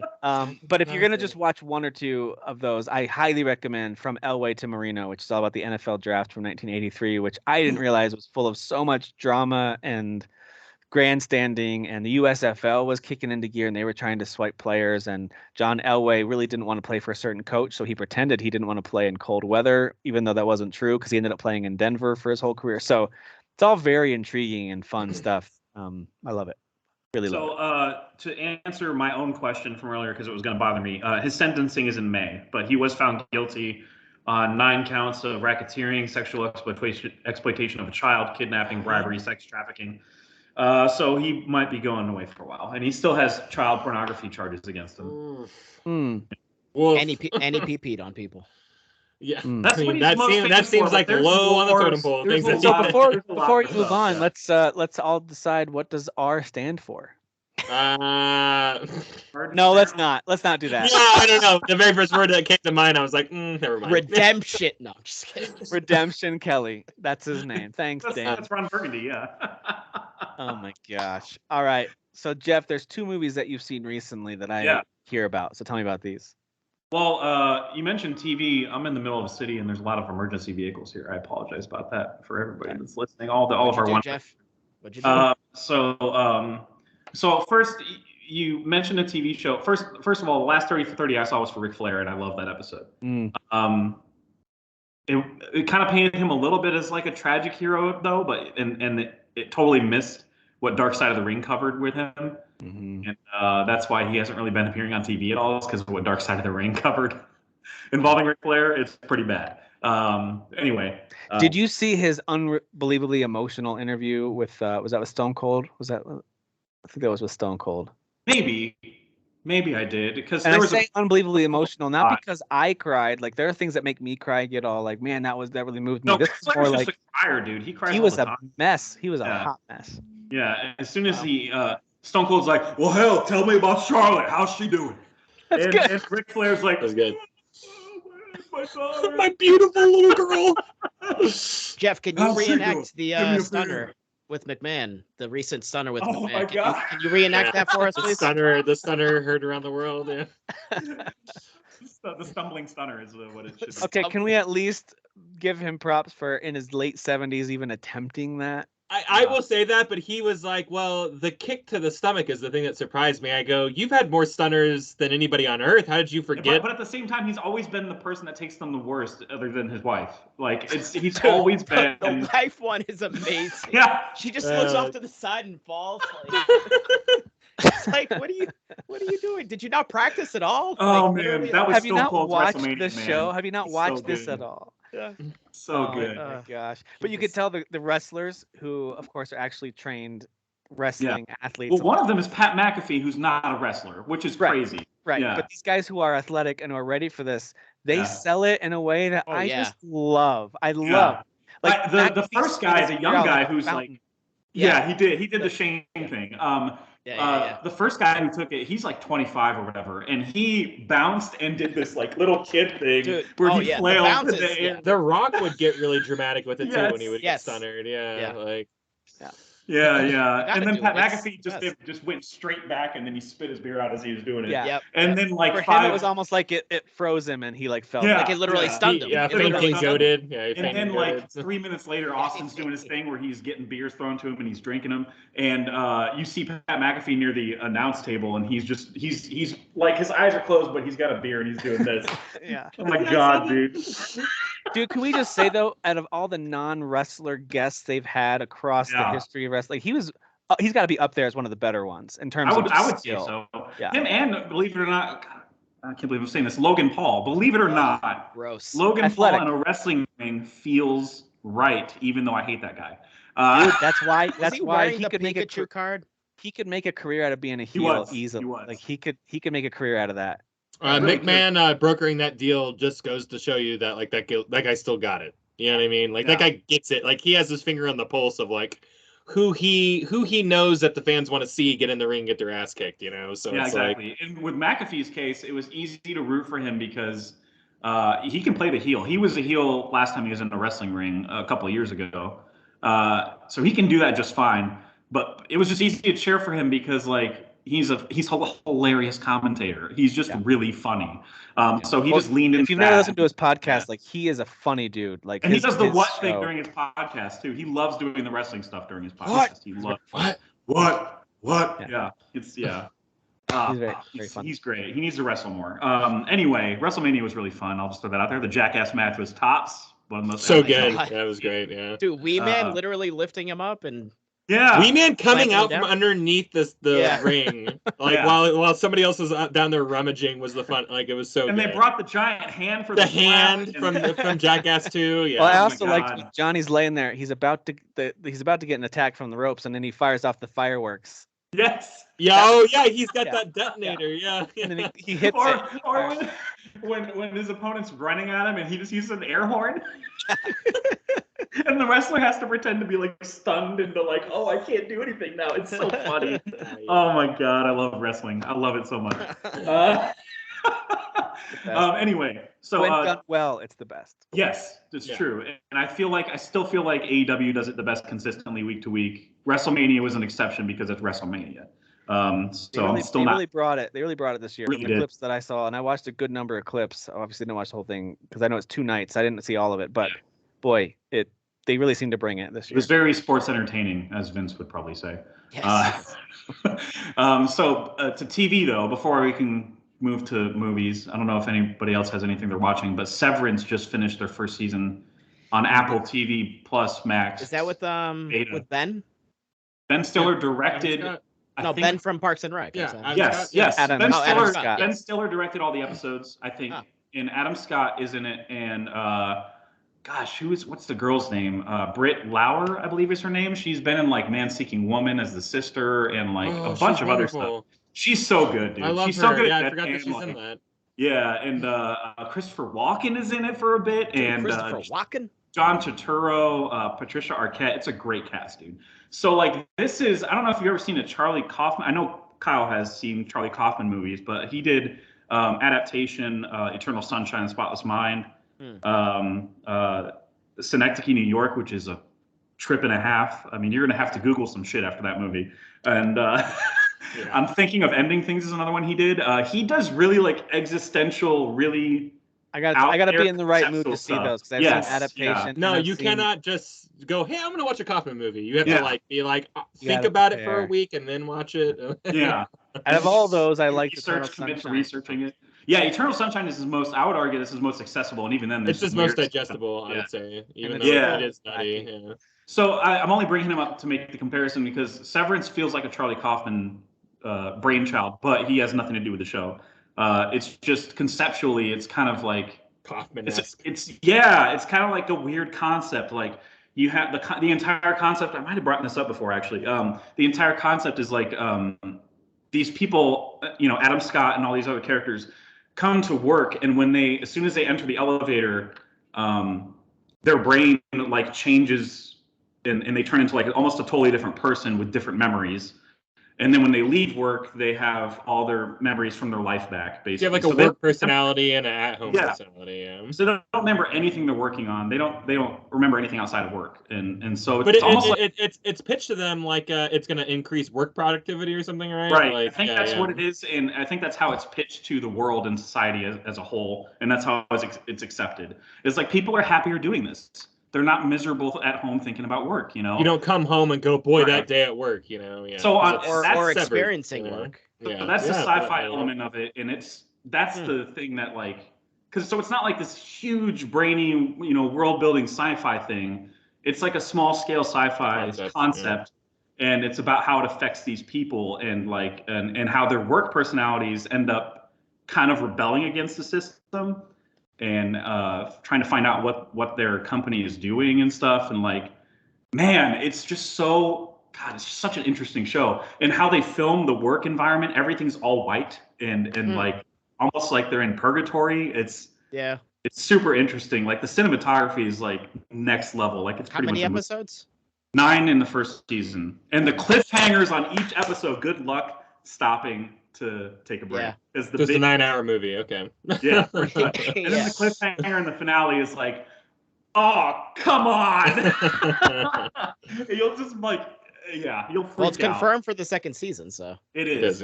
It is, but it's just the fact that we'll probably have to wait another year for another season. Hopefully not as long as Atlanta took, which was 3 years.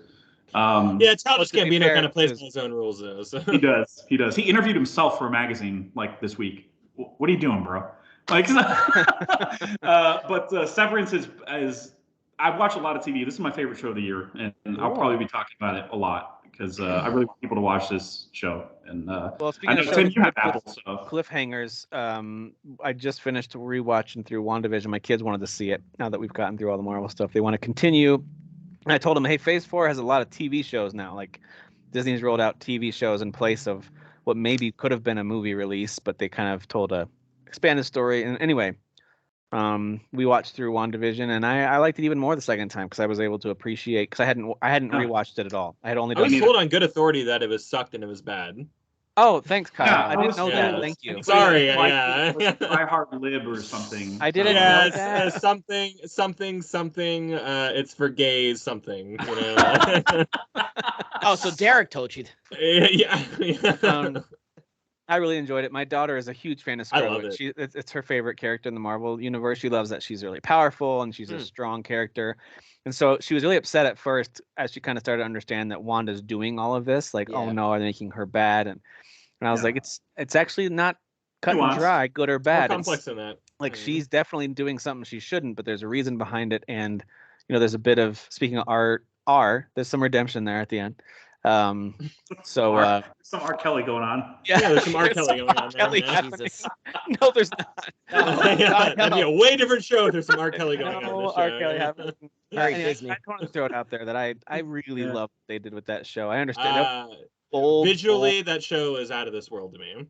that was a bold choice for them to do Yeah. it the way they did it, to do it episodically. You had to wait a whole week to be like, what in the world is this? And they don't even give you a hint of what's happening until episode 3, and even then it's just a smidge. It's really episode 4 where you Yeah. start to see what's happening more. And But if you've seen it already, the first 3 episodes do kind of have like tiny clues in them yeah. now that you know everything, right? So yeah, I love the It's clues on cool the about second. yeah. I love the clues on the second watch through, and they all also agree that Wu and Darcy in their own little standalone show would be hilarious because they are both Yeah, great yeah. characters.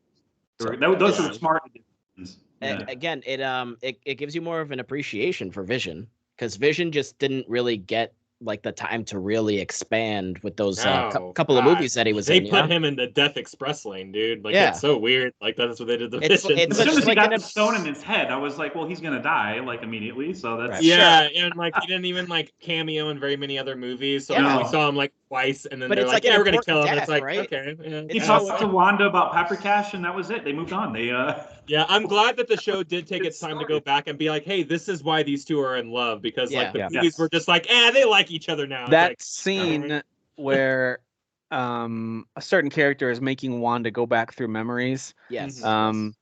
That scene of her and Vision talking on the bed in the Avengers compound Yep. still hits like a ton of bricks, man. Like that is yeah, that quote So that everyone drove into the ground that probably lost all of its meaning now still means something to me. But when it's like, Oh, it was what is so grief good. but love persevering? You know, it's Yeah, like, man. Oh my God! I forgot someone about that. got a raise writing that quote. Yeah. And then the very, very last moment, it's like, oh my God, my heart. Gut My punch. heart. Well, I think, Yeah. actually, I think the person that wrote all that stuff is doing the next Star Trek, so they certainly got a promotion in Good. terms of like Good. movies and stuff. Like, That's yeah, cool. they got a big gig well coming. deserved. Yeah. Yeah, so I thought that was a lot of fun to revisit. I could be And making that up though. I don't know. I can appreciate that, both Elizabeth Olsen and Paul Bettany are both really dynamic actors who can both do a wide Who knew variety there was a of third things, Olsen so- who just knew how to act better than her dumb sisters? Like, who But I knew just all thought it was this cool, time? like in the Marvel universe, they Yeah. were both very much in their lane. Like, stay in your lane. Your character is this. But in this, they got to, especially Paul Bettany, got to really be goofy and silly and kind of Dude. show like, by the way, do you Yeah. remember this guy? He's in tons of stuff and he's amazing in everything Oh, he's in. yeah. Dude, Where- Knight's Tale. Have you guys seen A Knight's Tale? He's, before? yeah. Oh yeah. He's absolutely. fantastic He's in that great. movie. Yeah. Well, he's got, even in, and I know it's not everyone's favorite movie because the book was better or whatever, but he plays a really creepy and really well done character in Da Vinci Code. Yes. Oh, I okay. liked that Great. movie. Yeah. Yeah, my only qualm with that is, obviously the book is better, but that's because they're able to flesh things out a little bit. Whereas the movie is like, here's all the exposition. Now, quick, come on, we Dude, got some, yeah. we got a That- third act to get to. That and- book was, yeah. I mean, talk about cliffhangers. still think the movie is great, though. I could not stop reading that book when I. Oh yeah, I couldn't put it down. Yeah. Oh, yeah. So anyway, also that score is Hans Zimmer, and it's great. It's super underrated Hans Zimmer score. WandaVision, yeah. No, Da Vinci. Oh, Da Vinci Code. Okay. Yeah. All right. I just wanted to throw it out there that I'm still revisiting Marvel stuff. I'm still having a lot of fun with it, and it's fun to watch with the kids too. But I do have more of appreciation for it the second time around because, like Kyle said, by people I mean like the internet, keeps telling me how I should be feeling about certain movies, TV shows, and games, and I feel bad that I'm not agreeing with their horrible takes sometimes. So I know. Right. Yeah. I really wish we could all disagree on stuff, but I know. most people are wrong all the time. So I have to that's forge my own path. Correct. That's true. All So, right. So let's so hear I about think- these two movies before. Yeah, we I think close it out this with is, headlines. man, if you want to check out, that's fine. I can just talk solo for a bit. So I just want to explain that I'm in Nashville for the YouTube channel CinemaSins, who is kind of like a Mystery Science Theater 3000 YouTube channel where they have they write jokes and a narrator kind of pauses movies and makes jokes that nitpick movies and stuff like that. And some of the videos are really, really funny. Like The Room One, just go watch The Room One. It's genius. And I found out this week that one person wrote on that, and now they have like a team of writers, and they can't imagine writing something solo anymore. But anyway, they do an annual get together for fans and stuff, like 40 fans around there. And this is their fourth one, the third one in person, the fourth one overall. And this is my third time going. And so when we're here, it's pretty much just movies. You would think I play music here, but no, it's just movies. I've made friends through doing this 3 times now. Cool. And we arranged seeing movies together and stuff. So I saw with a few friends, I saw with 7 other people, I saw Everything Everywhere All at Once. The movie, not literally, the movie. Yes. Which I titled it that just so people like you who said I didn't see it have to clarify. Yeah, I didn't literally see Everything Everywhere All at Once. But it's got Michelle Yeoh in it. She plays this kind of older mother or whatever you want to call it. Her name is Evelyn, and she runs like a laundromat, and she's being audited by the IRS. And she has a strained relationship with her daughter and her father. You know, her father's like a traditional Chinese immigrant. You know, he's got like these principles that are just kind of outdated and stuff. So she's kind of like at odds with him being that way, and her daughter being more progressive, and like her daughter's like a lesbian in love with a girl, has a girlfriend, and all this stuff. So that's how it starts. That's like the meat of the movie on an emotional level. But conceptually, it's something I don't even know if I could explain. It's a multiverse of madness. It's a multiverse movie. Yeah. But the way that they travel to and from other universes where they make different choices, and the way that oh my God, if I describe some scenes to you, you'd be like, "That's not in a movie." That's it's so freaking bizarre and funny that I watched the trailer because I didn't even know about this movie. Like I think it was last week I saw the trailer and I was like, "This looks amazing!" Like this looks insane. It is incredible. And most of what you saw is from the first act, I would say. Probably. The trailer is only like cut from like the first act has all the rules that they explain about the multiverse, and like what it is. Well, first off, we kind of know what it is already. I think Marvel kind of trained us really well. Sure. But this movie has different rules in regards to how you go from your universe to another universe and borrow the skills from your person in that universe. In the universe that you're in. Sorry, Marvel didn't do that. That was actually one with Jet Li, but continue. That's true. Thank you, Tim. Thank you for there are any. You're right. And I watched that movie multiple times. You are my bitch. Yeah, I love that movie. So dumb. I love it so much. Yeah, it's so dumb. So dumb, but I love it. So it is a multiverse movie in that sense. And the first hour is just all action and comedy. Like it's just nonstop laughs. Like the amount of ridiculous stuff these characters are having to do to themselves just to connect to another universe it's like Jackass level stupid. It's so freaking great. And then the second act is all emotional stuff. It's all like character stuff and deeper stuff. So like I'm laughing super hard during the movie, and then like the second act I'm like getting weepy. It's unlike I would say most, if not all, movies. Like there's nothing like this movie. And the third act is just all nudity. So it's just all dicks and tits. Nice. That's the whole package. Everywhere, all at once. It's all of it. You're laughing, you're crying. There's penises. There are quite a few. There's quite a few surprise sex toys in this. So keep an eye out. It's so funny, and the amount of like pop culture and movie and TV references that are spread out in the movie. I could read or watch videos on articles that are just analyzing that to death, because there are so many like direct Matrix references or Kill Bill or like South Park. Like there's so many references that are spread out in the movie. Oh my God, it's so freaking funny, guys. I can't wait for you to watch this and go, like when the credits roll, you're like, what the hell?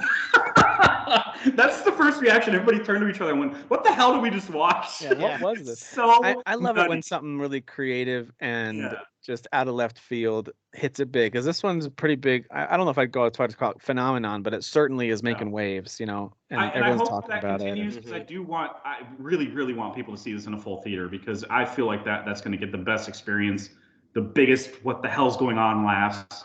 It's very self-aware of its laughs, like it's what it's playing towards. And there was something else I wanted to mention about the movie, and I can't remember what it was, but everybody's great, and that's all. That's I think it all I was want to say about that. the dicks you already mentioned. We already covered it. We already got that. Yeah, I think we covered the dicks. I think we're good on the dicks. But the second movie I saw with a group, and this was with the entire group, including the YouTube folks, the channel people at the YouTube channel, was Michael Bay's Ambulance. Oh, jeez. So as you can imagine, this was a masterpiece on a different level. Can I just first say the two lead actors are really good actors. They really are, and I don't know. Did Michael Bay have to like blackmail them to get in this movie? It's so crazy to me that he got such good, like high caliber actors for this movie. That is. Who are the actors? Because I don't think I've seen the trailer. It's Jake Gyllenhaal and Yahya Abdul-Mateen, who's like he's a big deal now. He's Morpheus. And Morpheus. And he was Candyman. Okay, sure. Yeah. He's so good in Candyman. Yeah. Oh my God, he's so good. He's so good as the Morpheus hybrid. He's great. I thought he was really snarky as Morpheus. I liked it. Yeah. So this movie is... Kyle, you know that Matrix movie was bad, right? You are aware of that?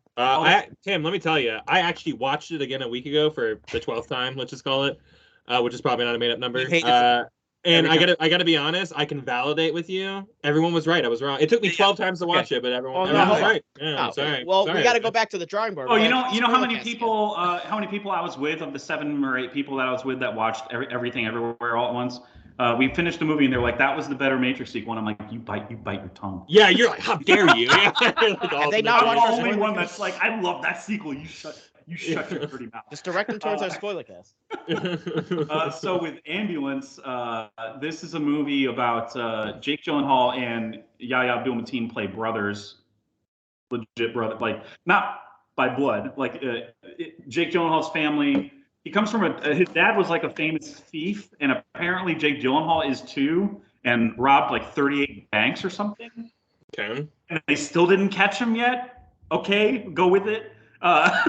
Imagine doing that in 2022. All right. I was going to say, in an old Western setting, I believe it. Yeah, exactly. So he is kind of still doing that, and Yaya's character is like a former military vet, or he's a vet basically, and he's trying to get surgery. His wife to have some surgery that would like either save her life or something. It's a vague surgery. They don't even say what the issue is. He's just kept saying my wife needs surgery. It's just knee surgery. Yeah, it could just be she has like carpal tunnel or whatever. It could just be something mild. Sure. You don't know. By the way, I was just searching up Michael Bay just to take a look at other stuff he's directed, and even his IMDb image is so annoying. But anyway, continue. Yeah, he looks like an annoying human being. The story is he goes to his brother Gyllenhaal, who, Jake Gyllenhaal and his family took him in when he was younger, and they were kind of grew up together and whatever. They consider themselves brothers. And he's like, "Hey, man, I'm desperate. I need money." And he basically just asked for a loan, but Jake Gyllenhaal was just like, "Okay, all right, come with me. We're going on a heist." And it just turned into a heist movie. And you're like, there was no like, "Hey, tomorrow meet me here." It was like he was on the way to a heist and he just took his brother with him. But Jeff, it already sounds like he had more motivation than Doctor Strange did to help Peter Parker. I don't know. God damn it! Got him. So I mean, it starts with a heist, and then the heist goes awry as you would expect it to. And the reason that it's called Ambulance is because they eventually take an ambulance and an EMT who's played by this ridiculously hot actress, Isa Gonzalez.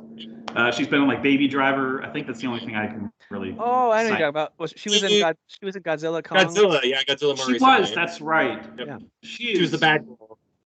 Ridiculously attractive. I'm sorry to harp on that, but it's like just not fair. It's not fair. Anyway, if there's one thing that Michael Bay is always reliable in doing in his movies. Yeah, let's cast attractive. Megan Fox, right? Megan Fox. Yeah, right. Yeah, there was an entire scene where he was like, "Listen, I want you to like lay on this motorcycle in the most inconvenient way." Right. Like no one on Earth would ever lay on a motorcycle this way. Right. No, but I need you to do it and like do it naturally. No, but she's a mechanic for real, guys. Believe it. Okay. Right. Yeah, I like it when she's like just bent over her car and he's like, "There, she's a mechanic," and I'm like, "This was just a butt shot, dude." Like, this is more believable. She's an EMT, and Jake Gyllenhaal's character and his brother, they take this ambulance hostage, and there's a cop that got shot in the heist shootout that's in the ambulance too. So like they have 2 hostages now, and it's like basically it's speed at that point, and they're doing car chases. So yeah, the movie is as dumb as that premise sounds. It is reviewing well, and I would like Which is crazy. I would like to go up to each of these critics that reviewed it well and be like, "The fuck is wrong? What is wrong with you? What? Let me ask you this though: What is wrong with you?" Is it possible that the setting and people that were around you for this particular viewing made it feel worse than it actually is because everyone's laughing and joking about it? We were laughing at all the dumb parts aloud, but I feel like I would. The parts are so dumb that I feel like a full theater would do it. They're so outwardly and obviously dumb that you would be like, oh, okay, fuck you a little bit, movie. Like, okay, I'll give you an example. It does help if you have background on Michael Bay movies. It would make more sense if another director did this in his action movie, right? So I'll give you the examples. These 2 cops that are involved in the story are just patrolling, and one of the cops is like, hey man, it's like Sean Connery says in that one movie, you either go home, whatever, or you from The Rock, the prom queen. Yes, he quotes himself in the movie. He quotes his own movie? Yes. Yes. His only good movie? He quotes his only. He's like, it's from that movie. That's The Rock. not And true, the other Kyle. cop goes, He has other Rock good movies, but The Rock is so good. The Rock is good. He should have never directed. Yeah. Like it's just like and then it's not even 5 minutes later, and they pull up to the bank because the cop wants to hit on one of the tellers. It's totally a noble cause. So the cop gets out of the car. He's like, no, we got to get out of the car like bad boys. And I'm like, you did not just reference yourself again in your own movie. How about this legendarily bad CG that Michael Bay kept on crapping on himself? I didn't even notice anything being that bad. He must just be super picky. Like the only thing that he kept repeating that felt practical to me was the drone shots. It felt like he just learned how to use a drone, and he'll like have a shot that's like up here, and then he'll have the drone do like a 180 or something and flip perspectives, and then it's on the street, and you're like, the hell was the point of that shot? That you didn't even do that at all. That's not where the scene was. I don't. All right, so you highly recommend action. You highly recommend going to see Everything Everywhere All at Once. Yes. And you highly recommend never watching Ambulance unless you're with the right group of friends who can make fun of it together. See it in a full theater. There's also a part where I don't even give a crap if I'm ruining an experience for you. I don't think I am. But there's a part where they have to perform surgery in the ambulance, and the EMT's like, I'm an EMT, I'm not a doctor or a surgeon, I can't do this. So they're like, Jake Gyllenhaal's like, all right, so you got to call a doctor, right? What about this? And he's going through her phone. What about this doctor? Let's call this doctor. And he's like, okay, all right, I'll help. They call the doctor, and he's like, okay, fine, I'll help you. Even though the EMT, apparently her character trait is that she's cold, I guess, to everybody outside of her life. They don't expand on any character traits in this movie, so I don't know. So he's like, okay, I'll help you because your life's in danger. Let me conference in 2 surgeons to help us with this surgery. And they just conference them in and they do FaceTime. And they have the vitals on the FaceTime call. And it's like... That's really cool that FaceTime has those type of filters, though, where... Dude, the actual biometrics of somebody is... All of us laughed so hard when they said, let me get my trauma surgeon friends on the phone. Yeah. We were like, how do you have them at the ready for this situation? The future is now, Jeff. The premise that you just described, if you were to describe the premise without any of the extra stuff, like how ridiculous pieces are, and you were just like, here's a new Tarantino movie, and give me that premise, I'd believe you that that's a premise that he would go after, but it would be way different in execution. Yeah, no, I think what makes it the funniest is that I mentioned the self-awareness that Everything Everywhere All at Once kind of has, and I think Severance has that too, to some degree, whatever. So Michael Bay just doesn't have any of that at least it doesn't come across in the movie that he's aware of how dumb some of this stuff looks or sounds. Sure. So it just makes you laugh. Like you can't help but laugh. Like what? Yeah. And then there's some of the car chases too. Like they have ended up eventually chasing the ambulance to this lot, and it was like a pretty wide open lot, and there's like a ton of cop cars on them. But at no point in the chase could I tell where the ambulance was in relation to the exit, the entrance. I couldn't tell what the hell was happening in the chase. I just saw cars flipping over, and then at some point they just exited the lot, and I'm like, what happened? Like, it's just his movies frustrate me so much.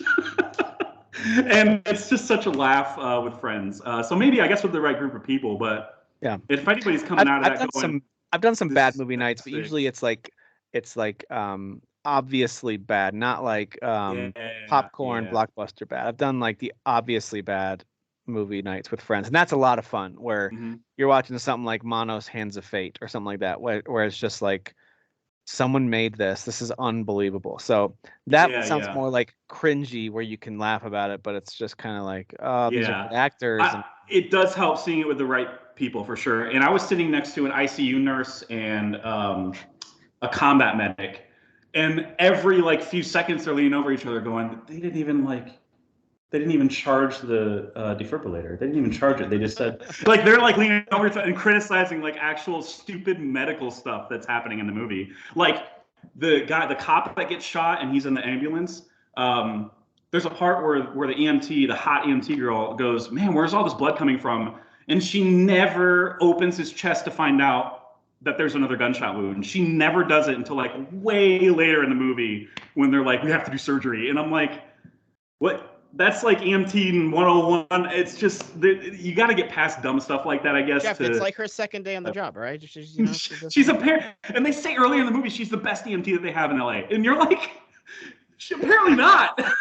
Yeah, but don't EMTs pick up gunshot victims all the time and start working on them immediately? Like, isn't that like their job? Yeah. But Michael Bay's unaware. She did not scan this person. She saw the one bullet hole in the leg and said, oh, that's the only one. And just said, where's all this blood coming from? And just let it go until the movie wanted her to remember. So I have to ask the real serious question here. Michael Bay or Zack Snyder? Ooh. Oh, Zack Snyder. Michael Bay for me. Oh no! Oh, for real? No way for Michael. No way for Zack Snyder. Yeah, I'm with Kyle on this one. I go Michael Bay. I prefer fans of Michael Bay movies. That's for sure. I prefer fans of Michael Bay movies. I can name more Michael Bay movies I enjoy than Zack Snyder movies. So actually, I do want to wrap up what we're watching with a quick top 3 Michael Bay movies. Okay. The Rock, and The Rock. The Rock, The Island, and The Rock. There's more. So here's what I would suggest. I think The Rock is probably his best one. I don't disagree with that. I think tied for 4th, and I know people will chuckle at this, and it's only because the franchise has been ruined since then.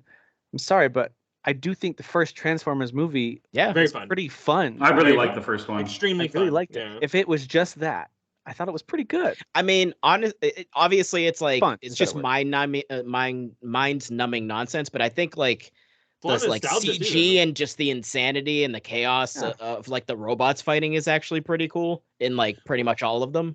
And it's a lot of nostalgia. You're getting like the original like voice actor back. You know, like there's a lot of big feelings for people who like grew up watching it. So I mean, love him or hate him, like Shia LaBeouf is a pretty charismatic actor on screen. Always has been. Yeah, I've always liked him until dude. One of my favorite moments is most recent allegations. When he's in Bumblebee and like Bumblebee like launches him out of his body, transforms, and then turns back into the car and like catches him, and like Shia LaBeouf is just like shrieking. Because he thought he was about to die. So I think that one to me is tied for 3rd with Armageddon. And that's mostly nostalgia. I grew up watching that movie. Yeah. I really enjoyed Armageddon, and it helps that there are a few scene stealers like Steve. And I'll be honest, like in retrospect, Armageddon might be as dumb as Ambulance, and I just don't. Probably, but I don't care because I love it that way. It was because teenage. I grew up with it, you know. Yes. Yeah. See, same here. Yeah. And it made me cry at the end. Like it had a whole thing, you know. So same. Yeah. So Armageddon, but then I think The Island, which you mentioned. Yes. Kyle, you and I have the same exact list, to be honest. That's number 2 for me. I think. Actually, you know what? The Island and The Rock are both tied for 2 for me. I understand why you like The Rock. I think The Island is awesome. The Island is great. It helps it helps to have Sean Bean. Anytime you have Sean Bean, it's going to be a better movie. Freaking Obi-Wan's in that movie, guys. Obi-Wan and Scarlett Johansson. Really young Scarlett Johansson. Duncan has a great. Michael Clark Duncan's in it. Yeah. I love that movie, and I think The Rock, of course, is amazing. I think Nicolas Cage, Sean Connery, Ed Harris. I mean, The Rock is amazing. Ed Harris, like there are moments in that movie, like, and this is like the what my favorite part of that movie is, like by the end of it, you're like, is Ed Harris the good guy? Like, Right. Yes. like he has so many speeches where you're like, wait a minute, no, we treat our troops really bad, guys. Like, But honestly, we should give these guys what they want. I think his best movie, and I didn't know he directed it till after I watched it, was 13 Hours. Who directed it? Michael Bay? He directed 13 Hours. With Jim Halpert. Benghazi. It's Jim the Benghazi Halpert. movie. I know. Yeah, I didn't see Listen, that one. some people saw that and are screaming about how it's propaganda or whatever else. But if you just look at it as a movie by itself, like as a modern day war movie, it's really well made. It really is. Like, I don't know, people don't like the slow-mo, like sweaty, whatever. Like, I get it. I get there's moments that are kind of cringy. Too much of that for me, yeah. But overall, it is a fantastic action movie. I like Pain and Gain if we're going off script, for Pain and Gain is actually pretty good. I'm not gonna lie. That one I like Pain and Gain a lot. As I'm looking at his list, it kind of made those guys jesters in the story, and they're actually horrible people. But it was still a good movie, Yeah, I heard there was some controversy about kind of celebrating their goofiness, and we're not leaning into them being bad people. Yeah. How have none of you mentioned Bad Boys? Like, come on, guys. What do you? I like Bad Boys and Bad Boys 2 a lot. Yeah. I didn't really care for those until the third one. I'll be honest, he had nothing to do with that one. What? Do not like the third movie at all. I love it. I didn't like those. Dude. I thought Pearl Harbor is one of the worst modern movies ever made. Awesome. You don't like Bad Boys? Excuse me. Awful. I think Six Underground has an amazing cast and is a horrible movie somehow. Dude, Bad Boys 2 when Almost unwatchable. I'd wish that Six Underground, because I thought the movie was fine, except for the editing was just so fucking awful in that movie. It was almost incomprehensible. But I'm like, boy, if they just had nice cars and magnets the entire movie, and it was shot by James Wan, like someone who knows how to shoot cars. Like this would have been awesome. There's some of that carries over into Ambulance, but it's clear that he had a studio representative in the editing bay with him, because it's not as choppy as I thought it was going to be. Yeah, it's still pretty choppy in important moments, but Six Underground was full bay. Editing, people would be talking there are 3 people. Couldn't watch it cut 20 times, and it's like. And I think that's why I enjoyed Red Notice more, because I was expecting another Ryan Reynolds kind of action comedy vehicle like Six Underground. I was expecting it to be bad, and I actually thought okay, this is more in the decent range. So I enjoyed it way more because of that, I think. So anyway, listen. I would definitely. Michael Bay, and the rest of his resume is mostly Transformers that I didn't list off. It's a lot of Transformers movies. Yeah, it's all the generic subtitled ones. Yeah. Revenge of the Fallen. Revenge of the Sith Fallen. The one with the robot. Revenge of the Sith Fallen. So, in case you're curious, here are all the titles. We got Transformers, and then Transformers: Revenge of the Fallen, Dark Side of the Moon, Transformers: Dark of the Moon, Transformers: Age of Extinction, and then Transformers: Last The Night. And then Bumblebee, which was actually good compared which to he had nothing to do with, right? Or was he he did not. That was the director of Kubo and the Two Strings or something like that. That was somebody totally random, but it worked. It totally worked. We went on a Michael Bay rabbit I did not expect. But listen, even I will say The Rock is my favorite too, for sure. The industry is notoriously I don't want to say worst, but the ones who are given a bad rap, your Snyders, your Bays, whoever else. It's not like they don't make anything good. Kyle might disagree about Snyder. I get it. But he directed Dawn of the Dead, and that movie's great. I just give all the credit to James Gunn, who wrote that script. So that's fair. But Dawn of the Dead's awesome, and I actually like The Watchmen. I do like that movie. There's something about when you see that Michael Bay when you see Michael Bay directs it. It's one of those things where if you find out the movie is actually anywhere between good and great, it's a nice surprise. That's just the way it is. It's true. That's. I think that might have been what it was with Pain and Gain, because it was that was what it was for me too. All these terrible Transformers movies that came out back to back, and then Pain and Gain came out, and you're like, am I crazy? This is entertaining as hell, right? Everyone was The Rock is manic for once. Yeah, The Rock is really nutty, and an actor who in his contract says I can never play a bad guy. It was interesting for him to finally do a role like this, because he hadn't played a bad guy probably since the Scorpion King. So because he always wants to be the hero. It's in his contract or whatever. So I don't know. I Pain and Gain surprised me as well. So there you go. Yeah. All right, well, we are going to wrap up. I just wanted to mention a couple quick big things that I saw in the news this week. Of course, we heard that Monkey Island is coming back, and it is by the original creator Robert I'm blanking on his name. I don't know this name. Basically, he did not make 3 and 4, which are generally considered to be much lesser games than the first two. And he kind of separated himself from the whole franchise. Well, now he's back, blah, blah, blah, and he's making another one. That's great. Nice. And then Max Payne 1 and 2 are getting, I think, remake treatment, not even just remaster, but remake treatment with Remedy and Rockstar again. Working together again Yeah. for the first time since whenever they did it. Best friends working together. That's a pretty big deal right there, I think. Remedy is busy right now, man. Like, because they were talking about like Alan Wake 2. They're talking about Control 2. They're talking about a Control like multiplayer co-op game. Jeez. Now these two games, it's like that's a small studio. You know what I mean? They had to expand. They had to have. I think they did open another studio. I would double check that before making that fact. But like, I know they are expanding, but they're still they're not EA. You know, like they're not. You know, they're not a giant studio or anything like that. So good for them. I'm really happy to see them. Yep. Valve is saying they're ramping up Steam Deck shipments, and so I don't know what that means. I don't know if that means they're on par or on schedule or if they're ahead of schedule, but I saw that as a headline. 2 Point Campus, if you like 2 Point Hospital like I did and you're looking forward to this one, it got delayed to July.